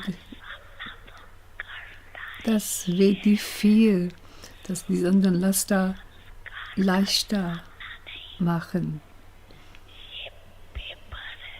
Und wenn eure Sanskaras hochkommen, denkt nicht, ja, die muss ich nun bekämpfen. Seht sie nicht als das Bekämpfen der alten Sanskaras, sondern denkt, dass das eine Prüfung ist. Denkt auch an das Ergebnis, dass ihr nicht nur für die Hälfte des Kalpas ein Königreich als Rückgabe, als Preis dafür bekommt, sondern ihr bekommt eine Rückgabe für den ganzen Kalpa. Und dann, wenn die Laster da sind, denn das ist nicht ein wahres Leben, sondern es ist ein falsches Leben. Habt ihr denn einen solchen Mut? Wer glaubt, dass er den Mut in sich hochkommen lassen wird und nicht, dass er einfach sagte, ja, ich werde mich bemühen. Das heißt nicht einfach in Zukunft setzen, denken. Bapdada haben schon bereits gesagt, dass man keine Gewissheit auf die Zukunft hat. Das heißt, man weiß nicht, wie lange man selber lebt. So, auf der Grundlage des Gyans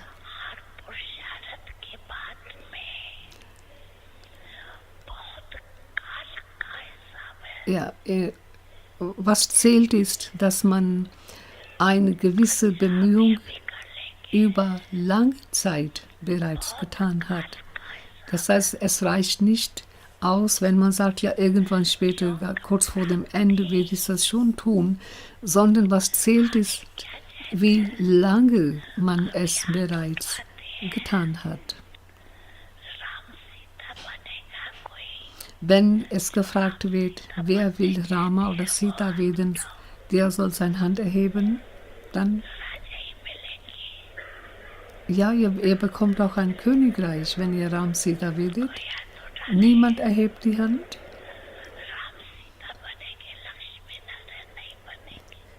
Ja gut, dann werdet ihr Ram oder Sita und nicht Lakshmi Narayan.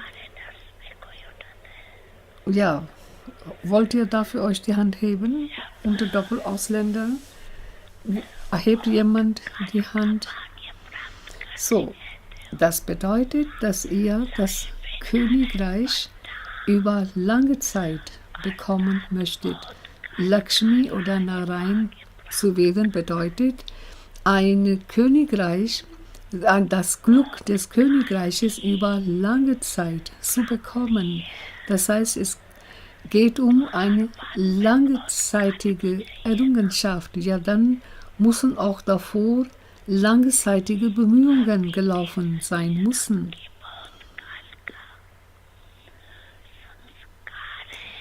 Das bedeutet, wie ihr jetzt sagt, dass welche Schwächen in euch eine langzeitige Sanskara, langzeitige Neigung in euch sind. Eine Neigung, die ihr über viel Leben in euch entwickelt habt. Also die lange Zeit wird doch gezählt, hat doch eine Wirkung, nicht wahr? Und aus dem gleichen Grund sagen Bapdada, dass ihr in euren Gedanken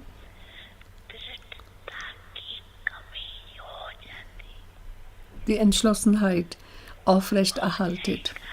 Aber wenn die Entschlossenheit sich abnimmt, dann denkt man in zukünftigen Sätzen, ja, es wird gehen, es wird schon passieren, ja, wer hat es schon geschafft?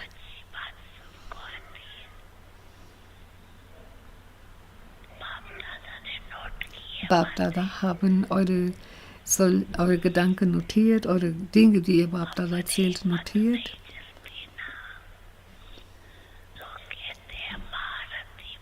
Wenn sie selber nicht den Mut haben, dann sagen sie ja, selbst die Maharathis verhalten sich genauso.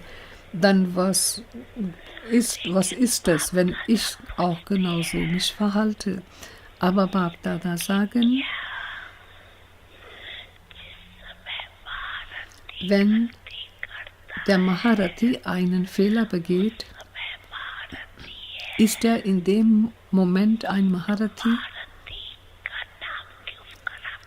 Denn warum verschmiert ihr den Namen Maharathi? In dem Moment, dass er was Falsches tut, ist er kein Maharathi.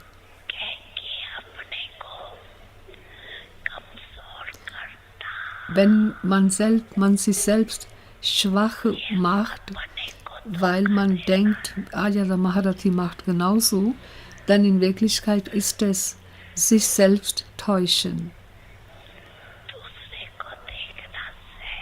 Es ist einfacher, immer die anderen zu sehen, und man braucht einen gewissen Mut, um sich selbst anzuschauen.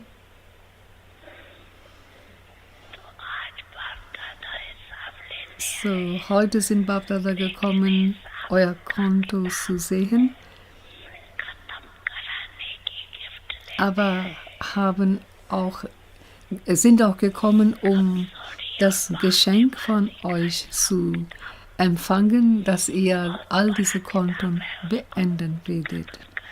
So, die kleinen Konten und auch die großen Konten in Bezug auf die Laster, die alle müsst ihr beenden.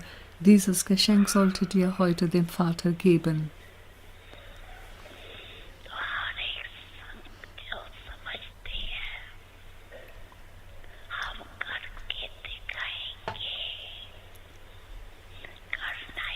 Jeder, der denkt, ja, ich schaffe es auf jeden Fall, ich mache es auf jeden Fall, ich werde mich beugen, ich werde mich verändern.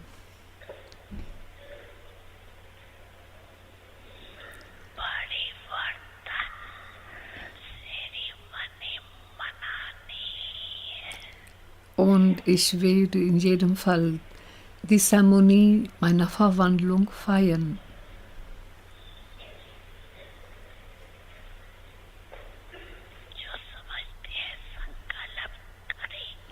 Die denken, sie werden eine solche Entschlossenheit in sich heute erschaffen. Sie sollten ihre Hand erheben.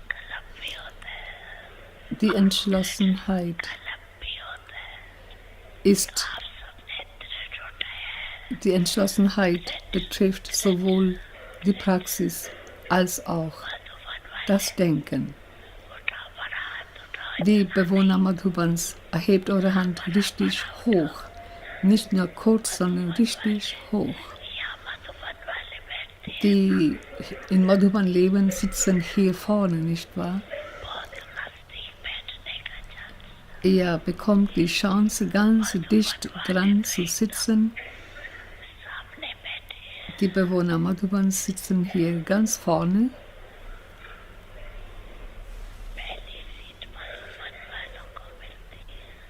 Es sind die Madhuban-Bewohner, die den ersten Platz bekommen, und darüber sind Bapdada erfreut. Er sitzt ganz vorne und bleibt auch immer vorne, bleibt die Nummer 1.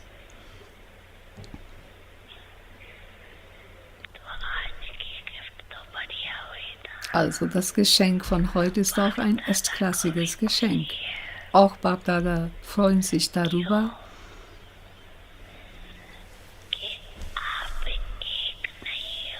Weil ihr seid nicht nur Einzelne,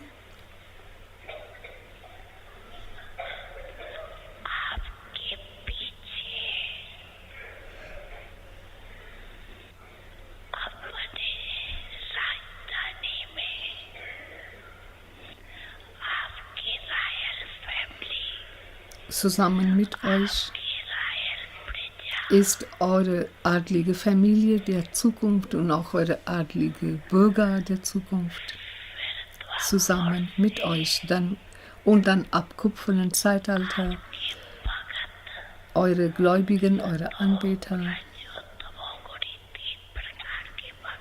Es gibt alle Arten der Anbeter, die Sato, Rajo und Tamo. Es steht also eine lange Reihe der Menschen hinter euch. Das, was ihr tut, das werden die alle, die hinter euch stehen, tun. Wenn ihr fängt an, Ausrede zu machen, dann eure Gläubigen geben auch viel Ausreden.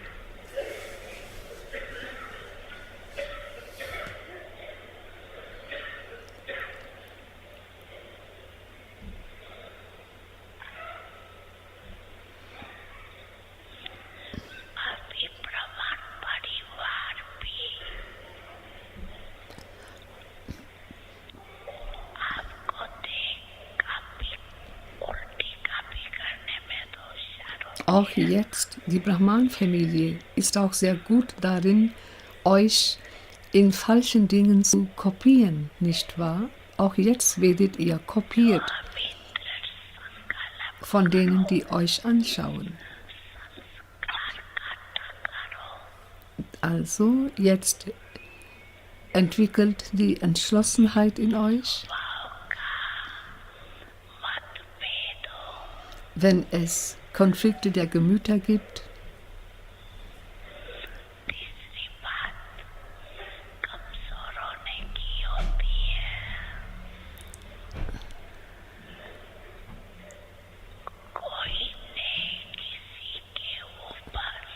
manche Dinge erwecken Schwächen hoch, wenn jemand etwas Falsches oder Schlechtes über jemanden anderen sagt.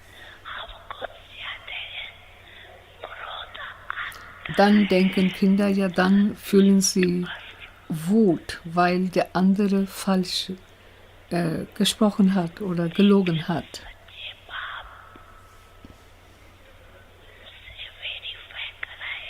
Aber habt ihr das von dem wahren Vater verifizieren lassen, bestätigen lassen? Der wahre Vater ist mit euch.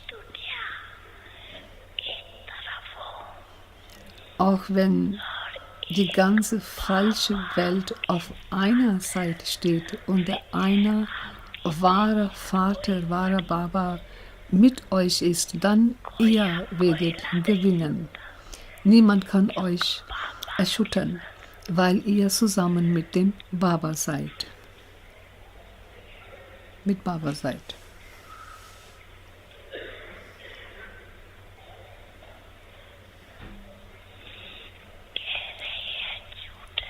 Wenn man sagt, das ist falsch, dann lass doch das Falsche falsch sein. Warum macht ihr es groß?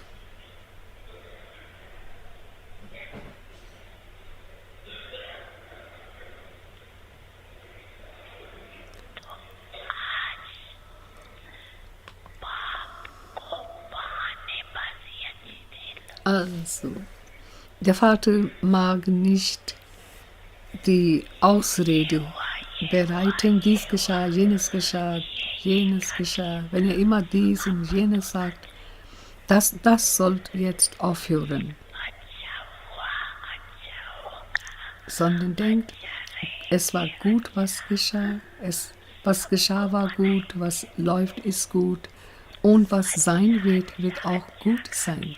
Man soll immer gut, gut, gut sagen. Solche Lieder sollte man singen.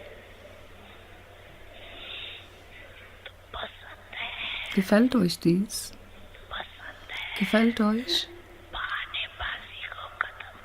Dass ihr die Ausrede bereiten beenden werdet ihr dies tun? Ja, dann erhebt die beiden Hände hoch.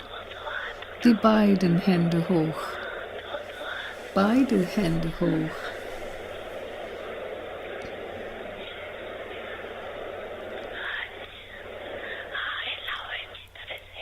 Ja, und bewegt sie auch. Bewegt die beiden Hände.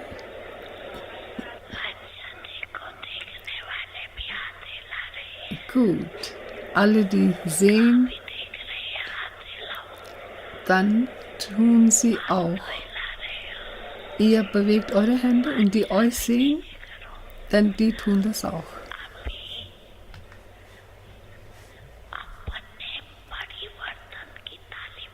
Nun applaudiert für eure Verwandlung.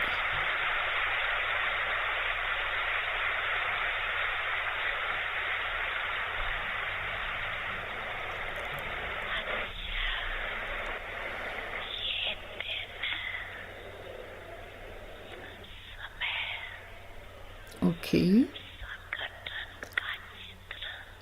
Das Bild dieses Tages, dieser Versammlung und das, was heute alles geschah, das alles behaltet ein Abbild davon in eurem Gedächtnis. Wenn eine Schwäche kommt, dann lasst die Schwäche nicht hochkommen.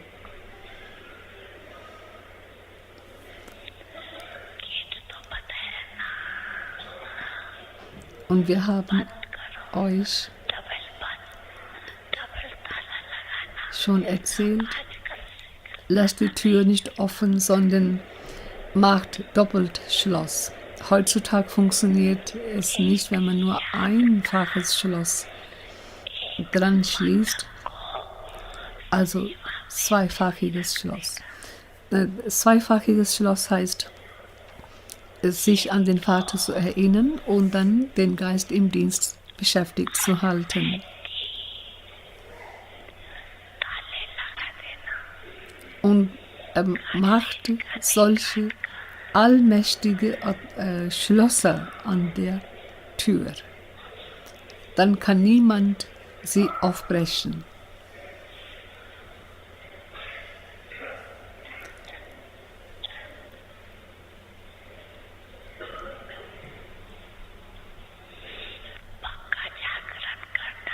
Und dann bleibt wach, ganz gut wach und fastet ganz gut.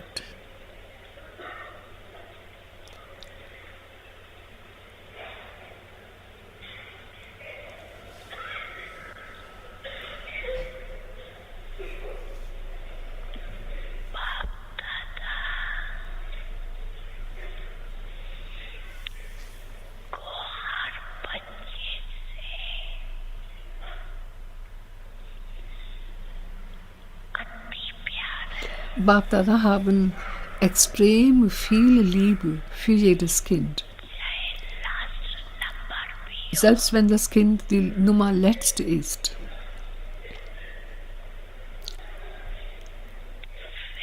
Dennoch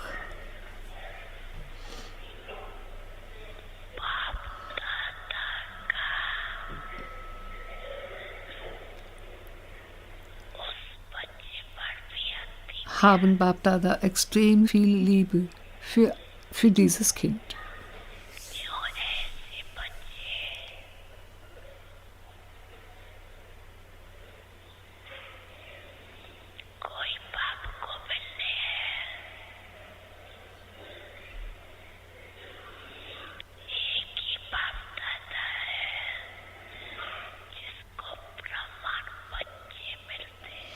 Es ist nur der Vater, der solche Kinder bekommt.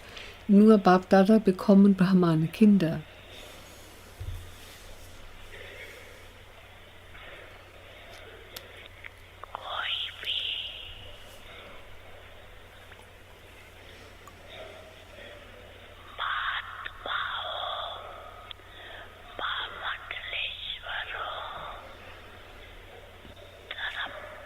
Egal wer eine Person ist, ein großer Guru, ein Religionsstifter,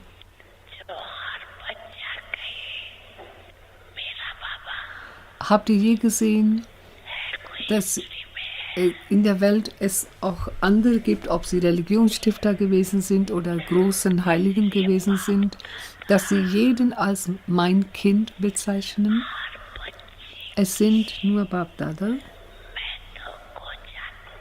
die den Wert jedes Kindes erkennen oder kennen.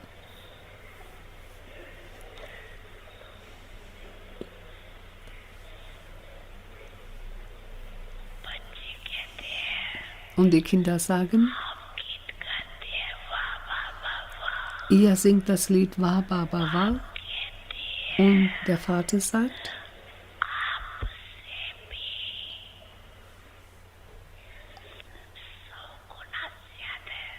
und der Vater singt die Lobeslieder der Kinder 100-facher. Der Vater singt das Lied großartig, mein Kind, großartig. Wa Bacche Wa.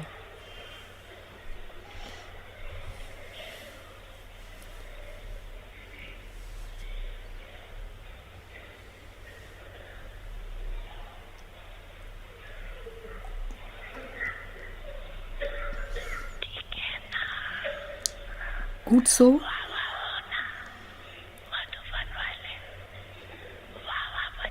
Ihr seid doch die großartigen Kinder, nicht wahr? Ihr alle seid großartig, nicht wahr? Die Madhuban-Bewohner sind die großartigen Kinder und die da hinten sitzen, sind auch die großartigen Kinder, die Wawa-Kinder, nicht wahr? Wawa heißt großartig.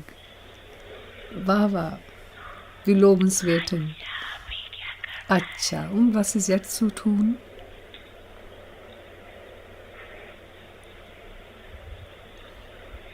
बाबा इस बार सेवा का टर्न भोपाल जोन का है. So Bhopal Zone ist dieses Mal an der Reihe. Bhopal zone So Baba sagt, Bhopal. सेवा का turn. Okay, die Kinder aus Bhopal sollten aufstehen.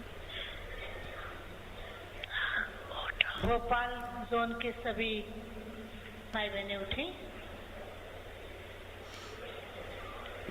Alle aus Bhopal sollten aufstehen.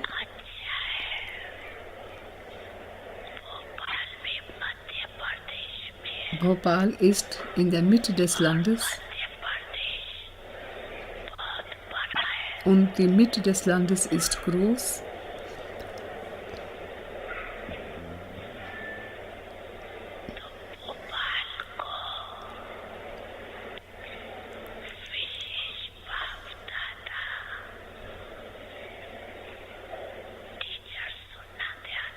Die Lehrer hört jetzt gut zu. Bapdada möchten 2 Arten vom Dienst Bhopal widmen. Sollten wir sagen, welche 2 Dienste?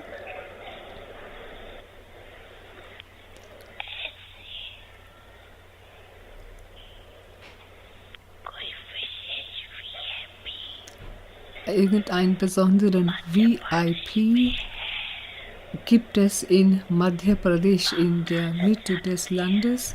Madhya Pradesh ist der Name von diesem Bundesgebiet Indiens, die in der Mitte des Landes liegt. Kurz heißt es MP.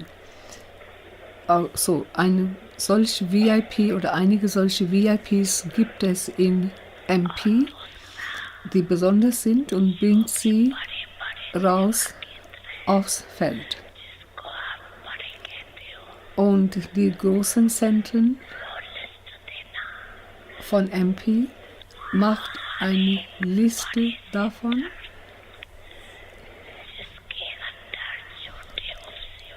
so jedes große Center, das etliche viele kleinere Zentren, Subzentren unter sich hat. So, diese großen Zentren sollten Minimum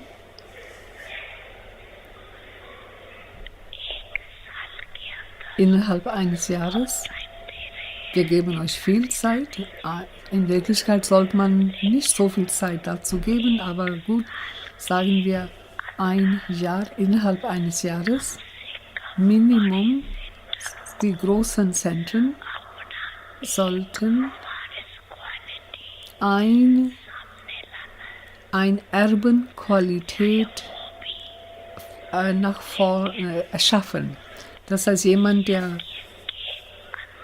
Erbequalität für das Königreich wird. Das heißt, jemand sollte als VIP an Erbenqualität als Brahman von Brahmaner Sicht gesehen werden. Innerhalb der Brahman-Familie sollte es eine Erbenqualität sein. Es gibt viele, die von dem Gesichtspunkt der Welt schon VIP sind, aber sie sind nicht die Erbenqualität, die Vater sagt. So, Vater sieht sie nicht als Erbenqualität, weil sie den Vater nicht erkennen. So, Bapdada sagen, ob die großen Zentren es tun können, dass sie mindestens eine Erbenqualität erschaffen, dass irgendein VIP von MP sollte zum Erbenqualität werden. So, Lehrer, gefällt euch dies? So macht die großen, solchen bekannten Persönlichkeiten zu einem Brahman, der von Erbenqualität ist, und macht einen gleichen Dienst auch zu anderen, die nicht so große VIPs der Welt sind, die kleineren sind, aber macht Dienst auch an die. So, gefällt euch diese Aufgabe? In Wirklichkeit sollte man es schon in 6 Monaten schaffen, aber immerhin dann noch geben euch Bapdada die Zeit von einem Jahr. Gut? Und der Rest, dass wenn ihr Dienstangelegenheit für euch wahrnehmt, das heißt, wie ihr jetzt gekommen seid, um den Dienst hier zu tun, dann das ist eine goldene Chance für den eigenen Fortschritt, um das eigene Glück zu erschaffen, die Verantwortung des Dienstes zu übernehmen, gehört einfach dazu, weil es ist nicht getrennt von Yajna. Die Verantwortung des Dienstes und Yajna ist zusammen. Dort, wo ihr lebt, müsst ihr auch auf mehrere Sachen kümmern, aber wenn ihr hier in Madhuban seid, dann macht ihr hier nur, ihr denkt nur an euren Selbstfortschritt und den Yajna-Dienst. Und wenn ihr dies tut, Yajna-Dienst tut, dann kommt ihr ganz schnell voran. So ist es gut. dass ihr in so einer großen Zahl gekommen seid und alle seid für den Dienst hierher gekommen. Ihr habt eine gute Chance für den Dienst beansprucht. Und dann werden wir sehen, was ist euer Ergebnis in Bezug darauf, dass ihr die Erben erschafft. Und nun die Doppelt-Videshis sollten aufstehen.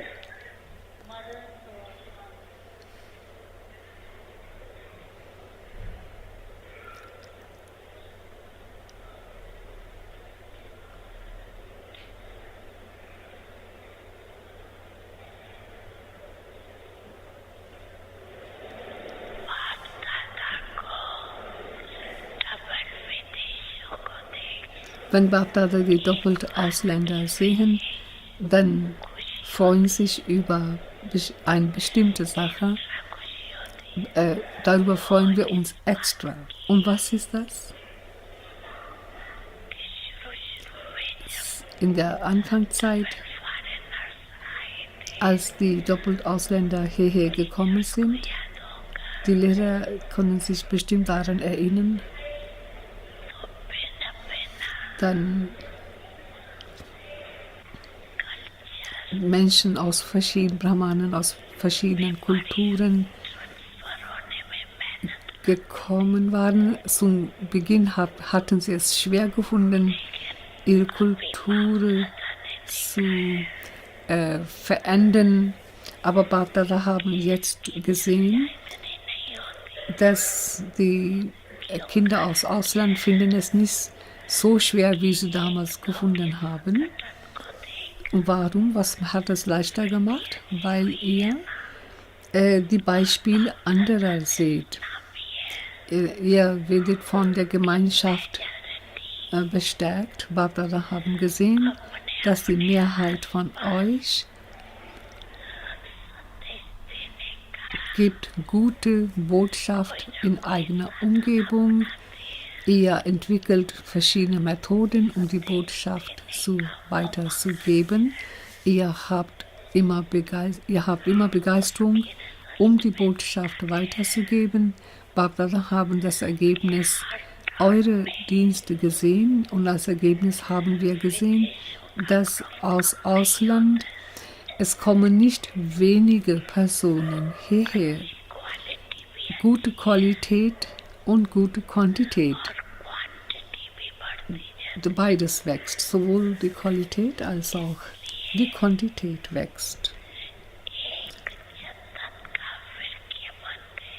Und deswegen seid ihr alle gemeinsam den Sandelbaum geworden.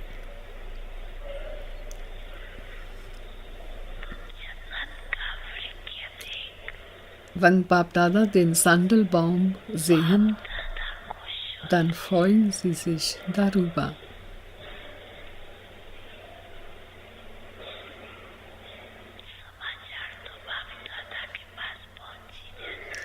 Eure Nachrichten kommen auch bei Bapdada an, ob ihr E-Mails verschickt.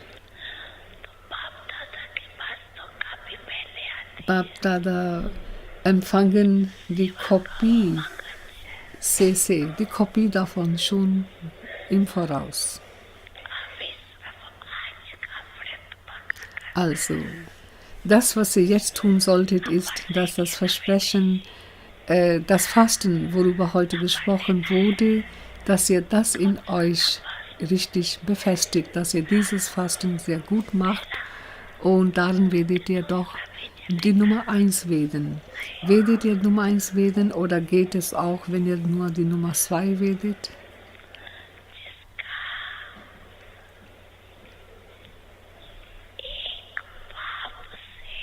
Wer den einen Vater liebt, der wird dem Vater gleich die Nummer 1 sein.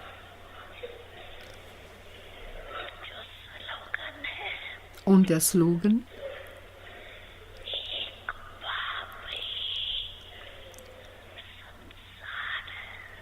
In dem einen Vater liegt die Welt.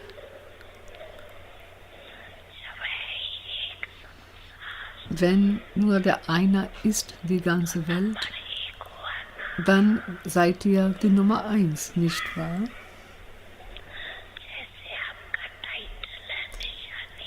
Wie euer Zeichen oder euer Titel ist Double Foreigners, dass ihr in euren geistigen Bemühungen, auch in Bezug auf eure geistige Entschlossenheit, dass ihr wie ihr Doppel-Ausländer heißt, dann auch in Bezug auf eure innere Entschlossenheit und die geistigen Bemühungen doppelfach alles machen.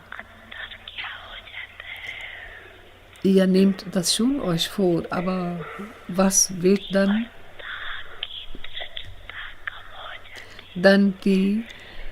Es ist die Entschlossenheit, die abnimmt. Zwar eher vorankommt, aber die Geschwindigkeit nimmt ab.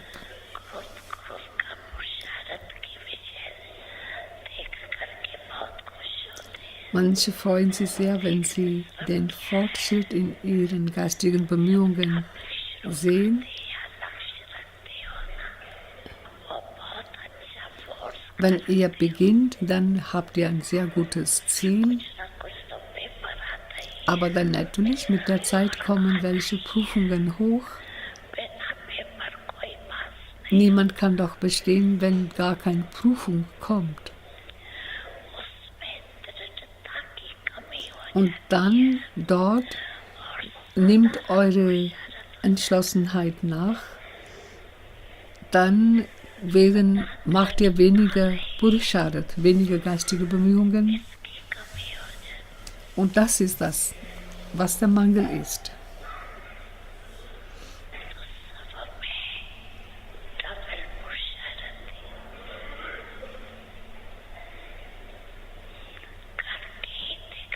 Werdet also doppelt Purusharthi. Dann denkt, ich schaffe es auf jeden Fall. Ich mache es. Gut, gefällt euch? Habt ihr so viel Begeisterung? Habt ihr? Ja, die habt ihr schon, aber jetzt achtet darauf, dass ihr entschlossen bleibt. Verliert euch nicht in anderen Dingen, sondern bleibt zielgerichtet und achtet auch eure Entschlossenheit. Und nun setzt euch alle hin.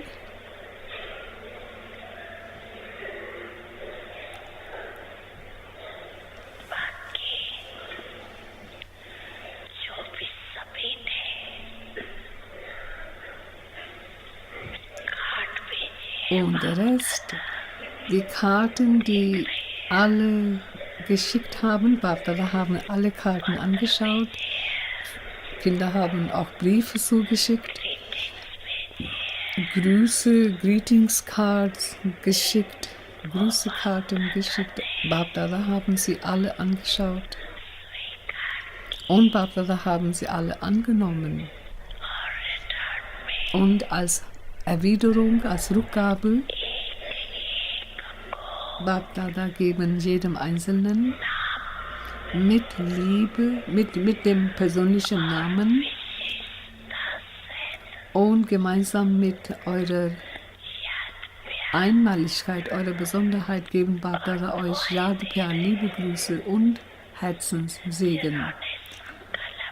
Und die Segen. Alle, die sich entschlossen haben,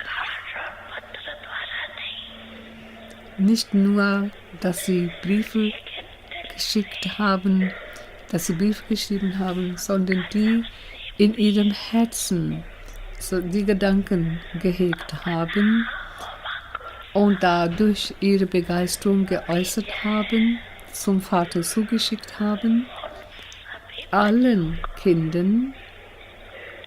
solchen Kindern geben Bapdada viele multimillionenfache liebe Grüße und die Herzens aus dem Herzen und die Segen aus dem Herzen des Bapdadas.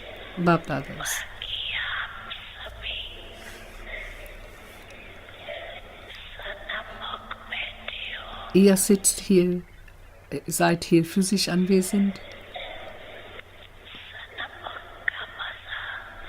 Die Freude, der Genuss des direkt Anwesendsein und der Genuss, den man über die technischen Hilfsmittel hat,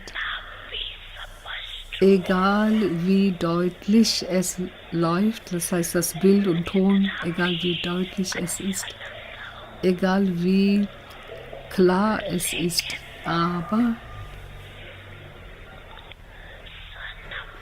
das vorne, das direkte, physisch hier anwesend zu sein in Madhuban, das ist das Tor zum Fortschritt. Das gibt eigene, besondere Erfahrung.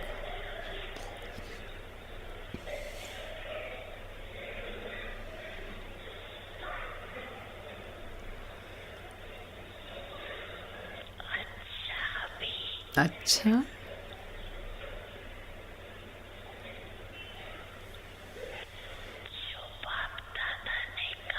Das, was Bapdada sagten,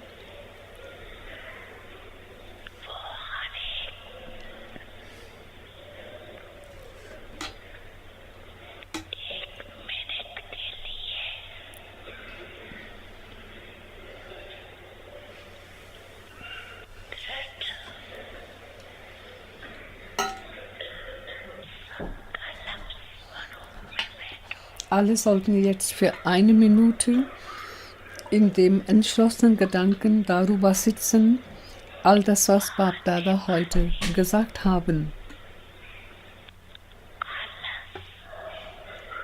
Die Nachlässigkeit, die Trägheit,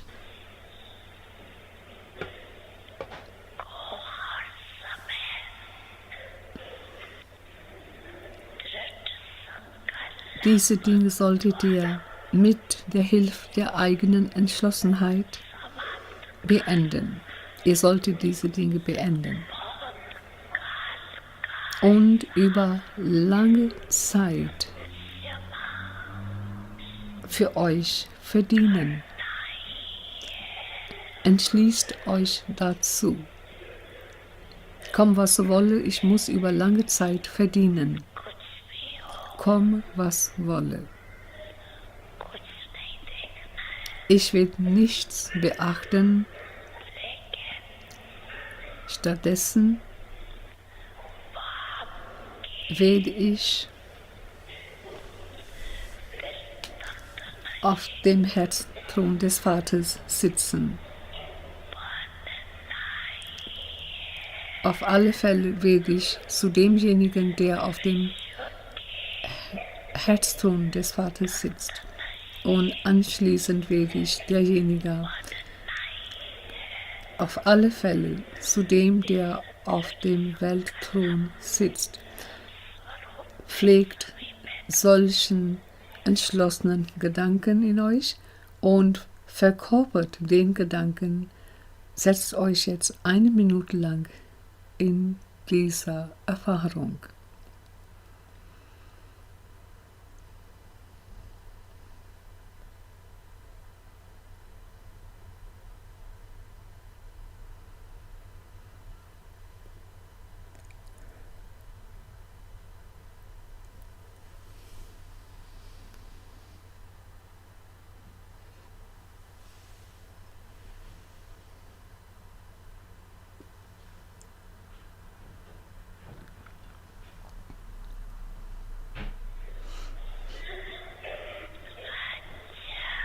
Acha. Den Kindern aus überall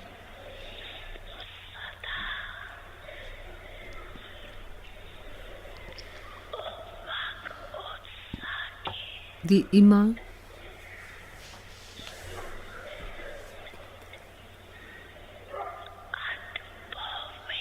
in der Erfahrung der Begeisterung und des Mutes leben,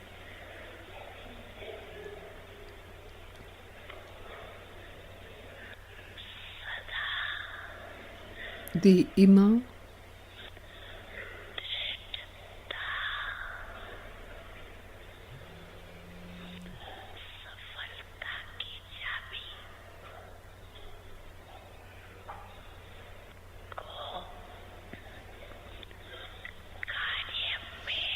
die Entschlossenheit, die der Schlüssel zum Erfolg ist, in die Praxis einsetzen.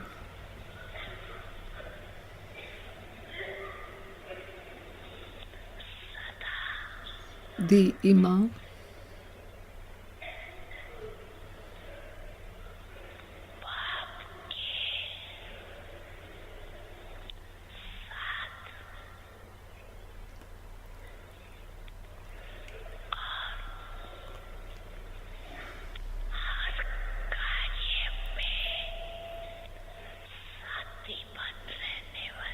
die immer gemeinsam mit dem Vater leben und die Gefährten in seinem Werk bleiben.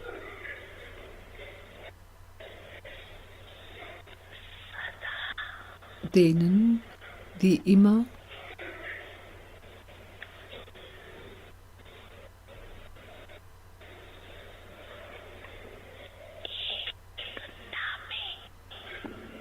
die Wirtschaftlichen sind und den Namen des einen in sich tragen,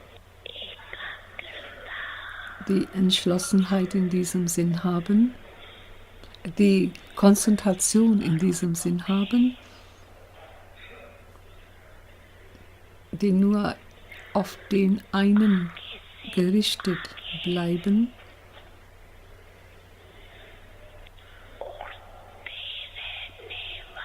die immer mehr und mehr voranfliegen,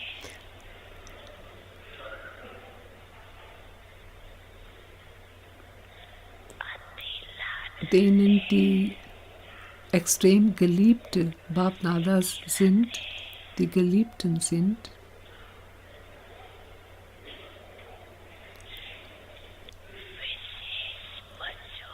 den besonderen Kindern Bapdadas, liebe Grüße, Yad Pyar und Namaste.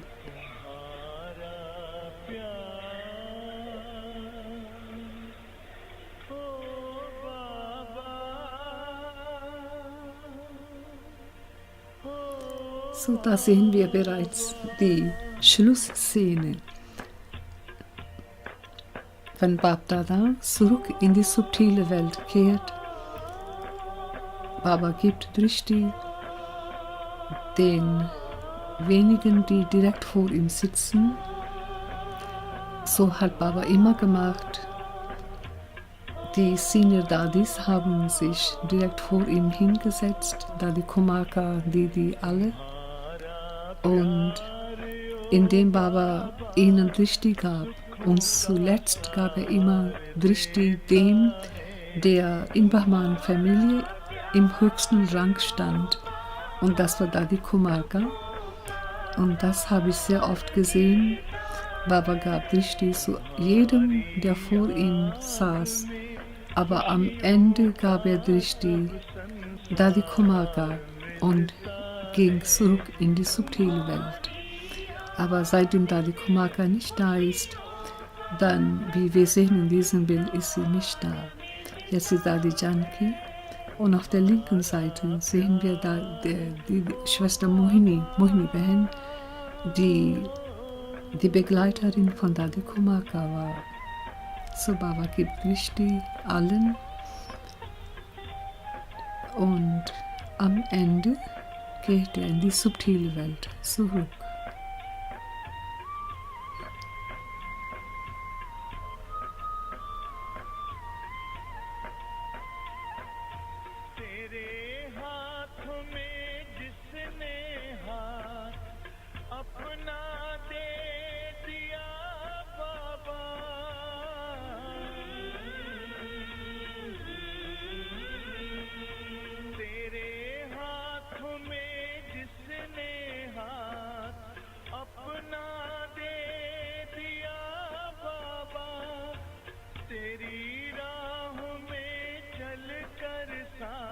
In diesem Bild sahen wir einige Seniors, die heute nicht mehr im Körper unter uns sind.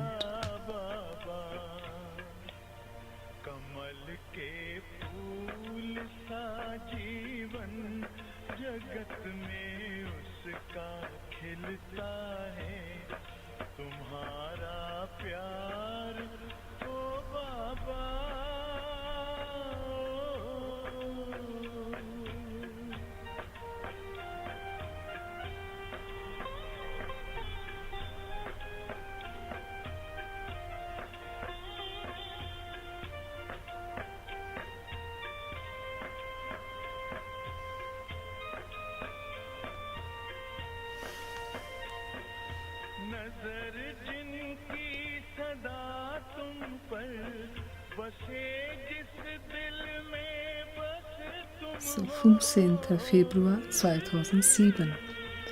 So Baba macht Augen zu, ist zurück in die Subtilwelt gegangen.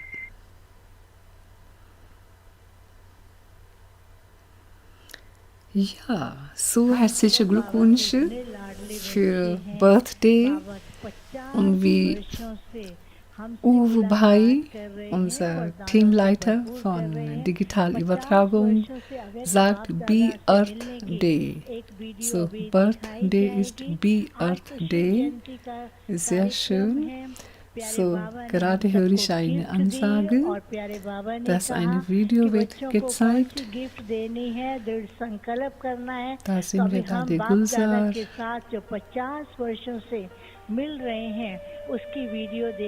So, wir sehen ein kleines Video. Candle lighting cake cutting का कार्यक्रम होगा, गीत भी होगा, इसलिए सभी भाई बहनें बैठे रहेंगे, कोई उठेंगे so नहीं। 50 Jahre der Avyakt Erziehung.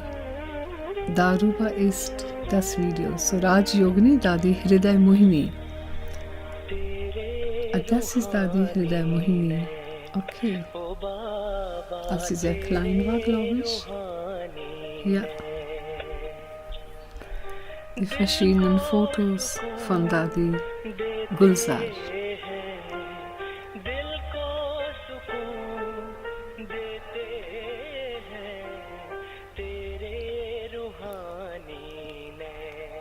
Dadi Gulzar, in der Mitte hier sehen wir Mama und das ist Didi, die jetzt in der Mitte ist, so da Baba, Nirvay Bhai war da ganz jung, so das da die Gulzar und Mohini Ben, da Mohini Didi, so das ist da die Gulzar heute.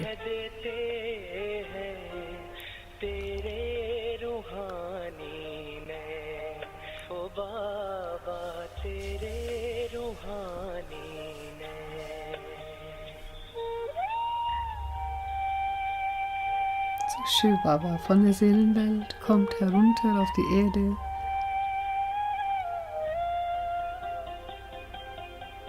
und setzt sich in die Stirn von Dadi Gulzar.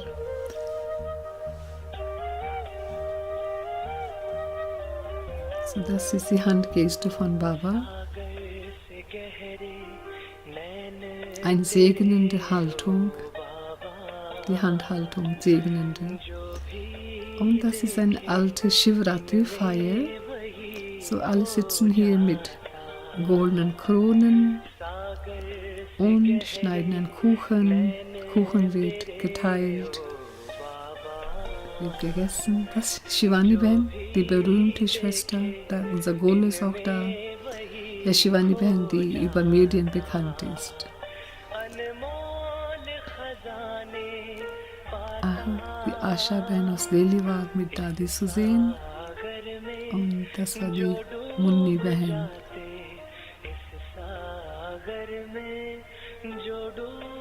Der Präsident von Indien, die VIPs Indiens, der Premierminister Indiens, die verschiedenen VIPs.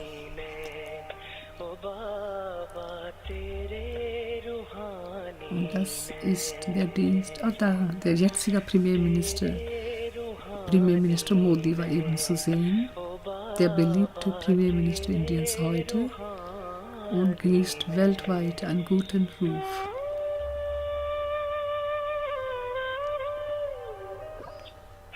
Die Flagge, Shivratri-Flagge wurde gehisst in Madhuban und von Madhuban aus überall auf der Welt. So 50 Jahre des Avyakt-Dienstes durch Dadi Gulzars Körper. Die Avyakt Murlis haben wir über 50 Jahre geschenkt bekommen. हम तो बाप दादा को देख लेकर, प्यारी गुलजार दादी जी को देखकर बाबा ने इतना सुंदर रथ चुना और इस रथ के द्वारा बाबा से मुलाकात करते रहे। तो आज के दिन हमारी आदरणीय गुलजार दादी जी और दादी जानकी जी भी हमारे साथ हैं। हम इन दादियों को कैसे मिस कर सकते हैं। बाबा के साथ दादी हमारे साथ हैं। अभी फ्लैग होस्टिंग का कार्यक्रम होगा सभी भाई बहनें अपने अपने स्थान पर बैठे रहे, कोई भी So, आगे da नहीं kommen die बढ़ेगा, weiteren Ansagen. Und सब अपने स्थान पर so बैठे die रहेंगे nächsten और und die कोई भी letzten आगे नहीं 3 बढ़ेगा। Treffen mit Baba, die Videoübertragung. Die nächste Übertragung wird am 6. März sein, dann 20. März und die letzte am 3. April. 6. und 20. März und 3. April.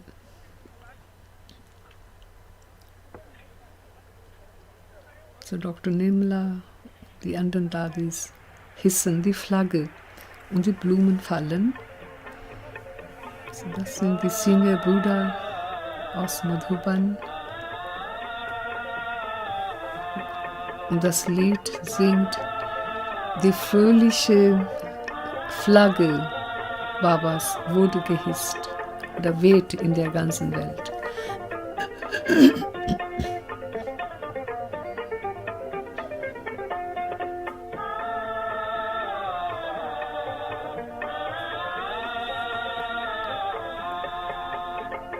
शिव का झंडा ऊंच महान, शिव का सदा होगा सम्मान, सर्व का पिता वो शिव भगवान, शिव का ज्ञान करे कल्याण। शिव का झंडा ऊंच महान, शिव का सदा होगा सम्मान, सर्व का पिता वो शिव भगवान, शिव का ज्ञान करे कल्याण। So, Glückwunsch nochmals von dem Bowl-Team, Bowl.de-Team. Be Earth Day, Happy Be Earth Day. Wie sehr, sehr schöne Gedanke von Uwe. Ja, Happy Birthday mit Shiv Baba, Baba und wir zusammen. Sehr, sehr schön.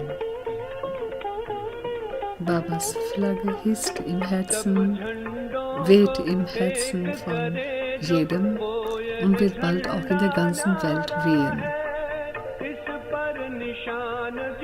Gott kommt in die Welt und seine Flagge wird in allen Herzen gehisst.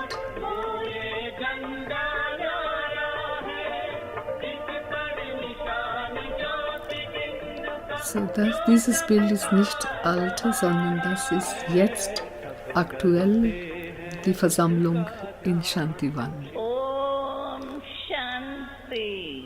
So, da die Ratri Mohini spricht. Om Shanti. Om Shanti. आज का ये दिन जबकि हम बाप दादा के महावाक्य सुन रहे थे, Am heutigen Tag, als wir Bapdadas großartigen Worte hörten, ihr alle habt sie auch gehört, dann sollten wir genauso glücklich immer bleiben, wie wir heute glücklich waren, als wir Babas Worte hörten.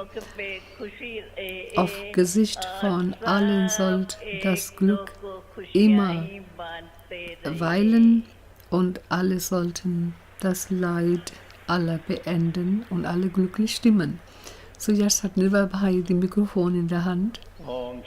Hinter ihm steht Mrityunjay Bhai, der die Konferenzen organisiert. Und der andere Bruder auf der rechten Seite ist von Chandigarh, Punjab. Der macht so viel Dienst in Punjab. So Nirva Bhai sagt, ihr alle habt die Flagge gehisst. Habt ihr sie gehisst? Das im 84, im Jahr 84. भारतवासियों को भी, विदेश के भाई बहनों को भी Sorry, nicht 84, sondern ganz bald werden alle die Flagge in der Welt hissen und multimillionenfache Glückwünsche.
So, da werden die Kerzen angezündet.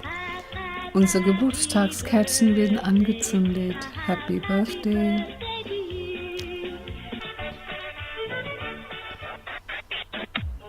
Die Schwester mit der Brille hinter Dadi Ratnamohini ist die Begleiterin von Dadi Ratnamohini.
Aha, 84.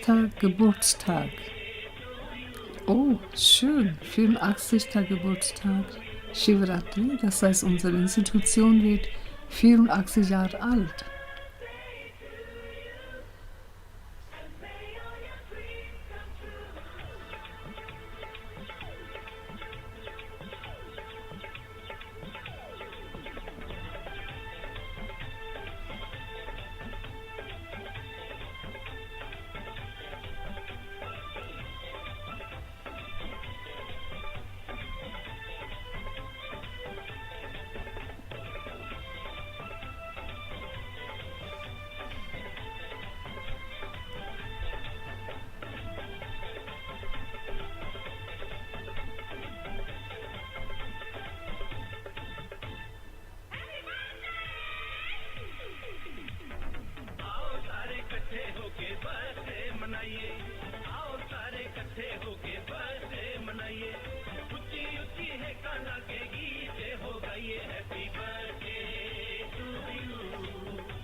सुंदर शिव जयंती के उपलक्ष्य में गीत प्रस्तुत करने जा रहे हैं।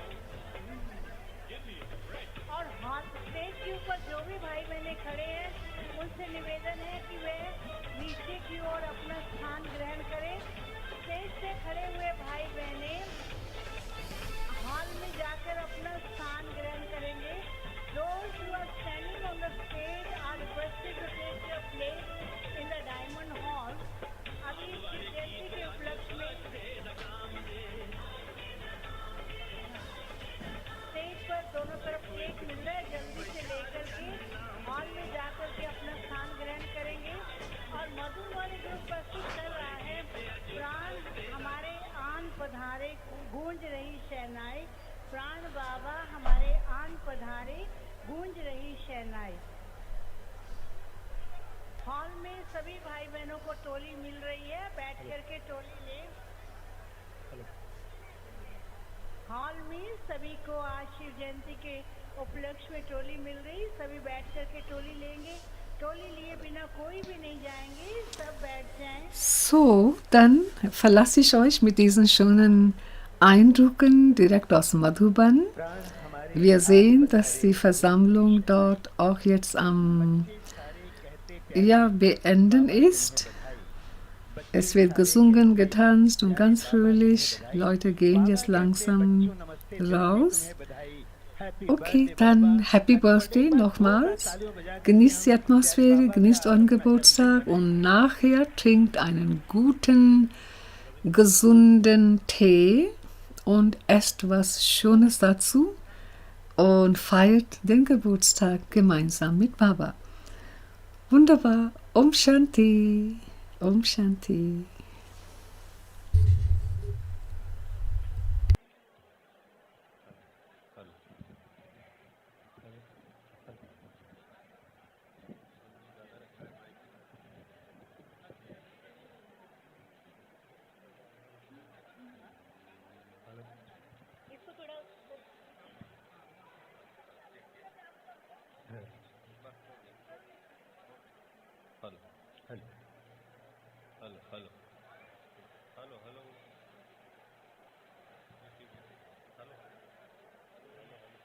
ओम शांति।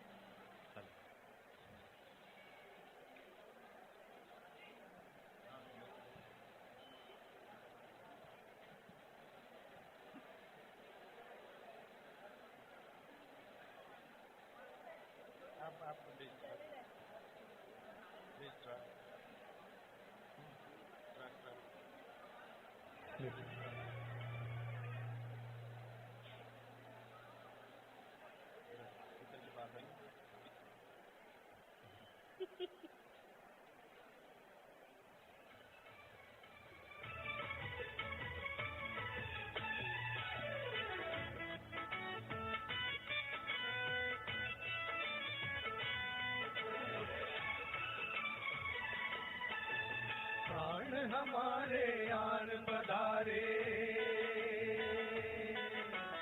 प्राण हमारे आन पधारे, गूंज रही शहनाई, बच्चे सारे कहते प्यारे, बाबा तुम्हें बधाई, बाबा कहते बच्चों नमस्ते, दिल से तुम्हें बधाई। हैप्पी बर्थडे प्यारे बाबा, हैप्पी बर्थडे मीठे बाबा, हैप्पी बर्थडे प्यारे बाबा, हैप्पी बर्थडे मीठे बाबा।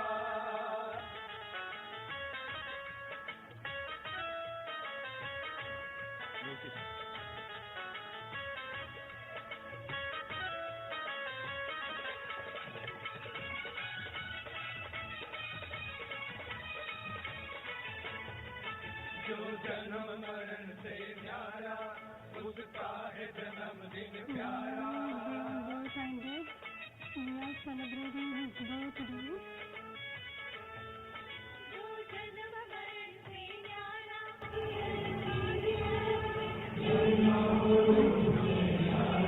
He is beyond name and form, and he is our beloved Father.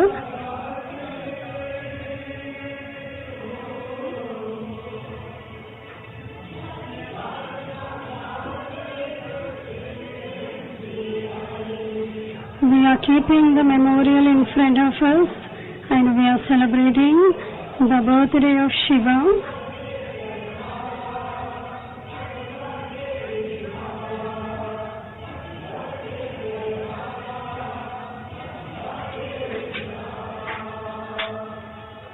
Okay, thank you.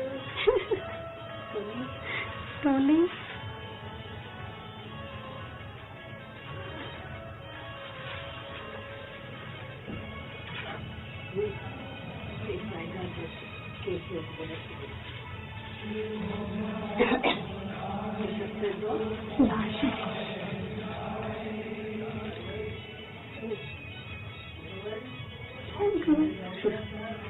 I had.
Baba comes and meets us, and we celebrate his birthday.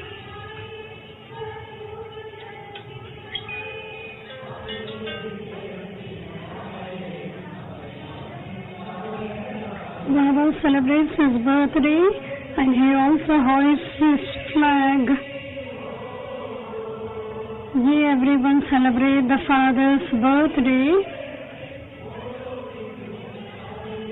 And no one would be celebrating this kind of birthday.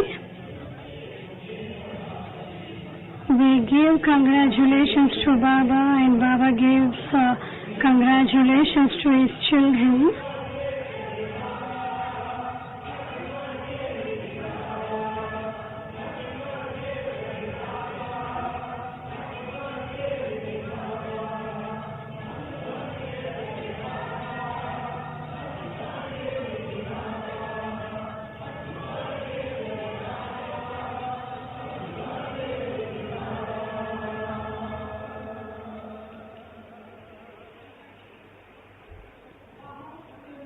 Very beautiful.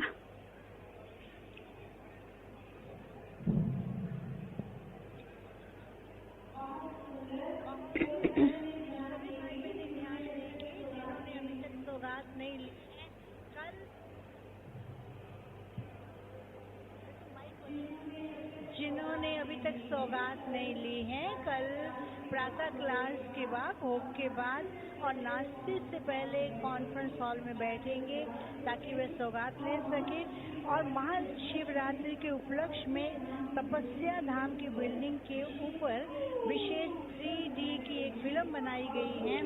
On behalf of Mahashivratri, a 3D film is made on the top of Tapasya Dham. Shivratri के उपलक्ष्य में एक 3D की फिल्म बनाई गई है जो कि तपस्या धाम के ऊपर दिखाई जाती है। And that 3D film will be shown on Tapasya Dham. देख सकते हैं सभी भाई बहनों को टोली मिल रही है। Everybody are getting the toli, so no one will go in between. You will all take your toli. पर आ जाए। और जिन भाई बहनों ने अभी तक All those brothers and sisters who have come from other places from Bharat, they will all get the godly gifts tomorrow in the morning before the breakfast. Stage के कौन है बहन? स्टेज पे अनाउंसमेंट करने वाली जो बहन है भोपाल जोन से, वह आ जाए। आओ ना ऊपर। और सभी भाई बहने विशेष ध्यान दें। आज तो प्यारे बाबा ईश्वर दादी आप सबको बहुत बहुत मुबारक कह रही है। Dadi Ishu is giving greetings to everyone.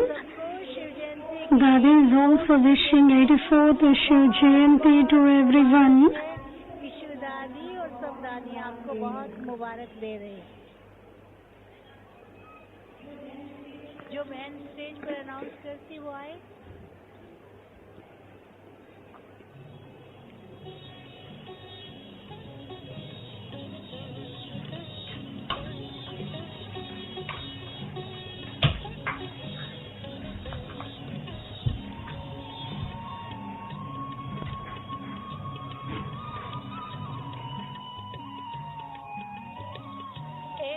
बेटा का बच्चा कहीं बाबा की याद में इधर उधर हो गया है? क्या नाम है बच्चे का? बाबा आपने कमाल कर दिया हो, बाबा आपने कमाल कर दिया, हमारा सारा जीवन आपने खुशहाल कर दिया, हाँ खुशहाल कर दिया हो। नाम का बच्चा जहाँ कहीं भी हो, आपकी माता जी राजमाता स्टेज के पास है। कुणाल नाम का बच्चा जहाँ कहीं किसी को मिले, इन माता जी के पास पहुँचा दे।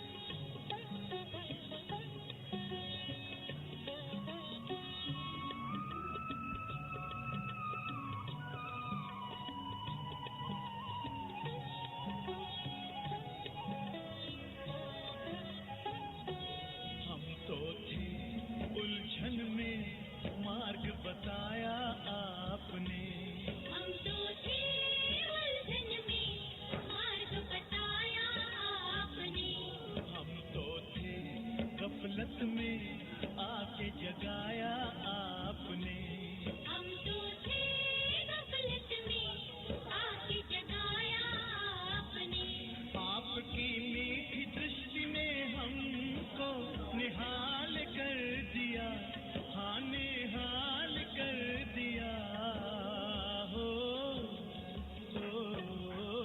बाबा आपने कमाल कर दिया, हमारे बाबा ओ प्यारे बाबा आपने कमाल कर दिया।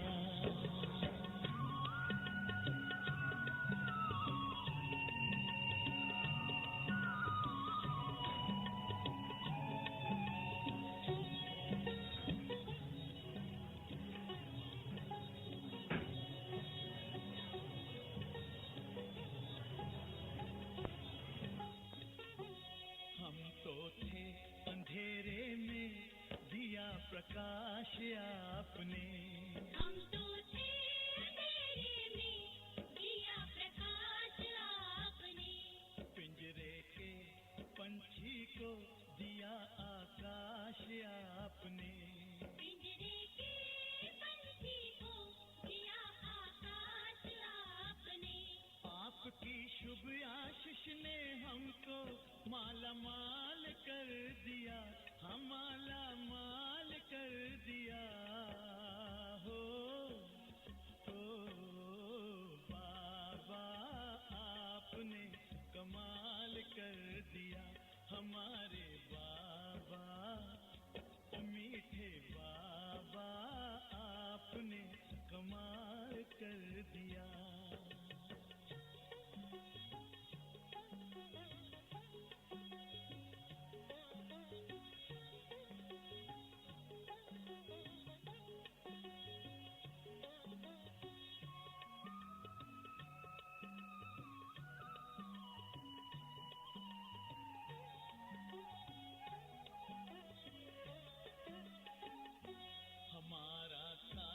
कल्प किया अनोखे राजयोग ने, हमारा काया कल्प किया अनोखे राजयोग ने, हमें बिल्कुल ही बदल दिया योग के नित्य प्रयोग ने, हमें बिल्कुल ही बदल दिया योग के नित्य प्रयोग ने, आपकी शुभ शिक्षा ने हमको बेमिसाल कर दिया, बेमिसाल कर दिया हो,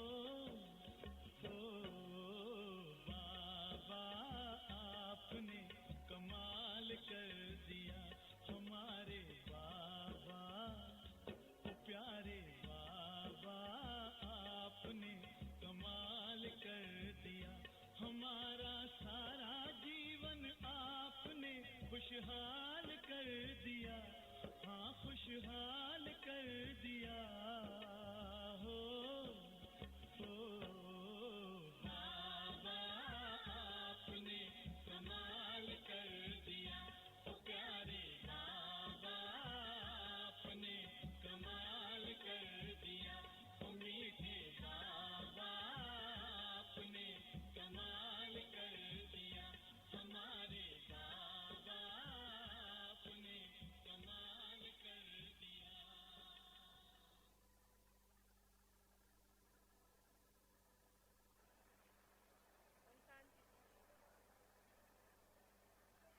शांति।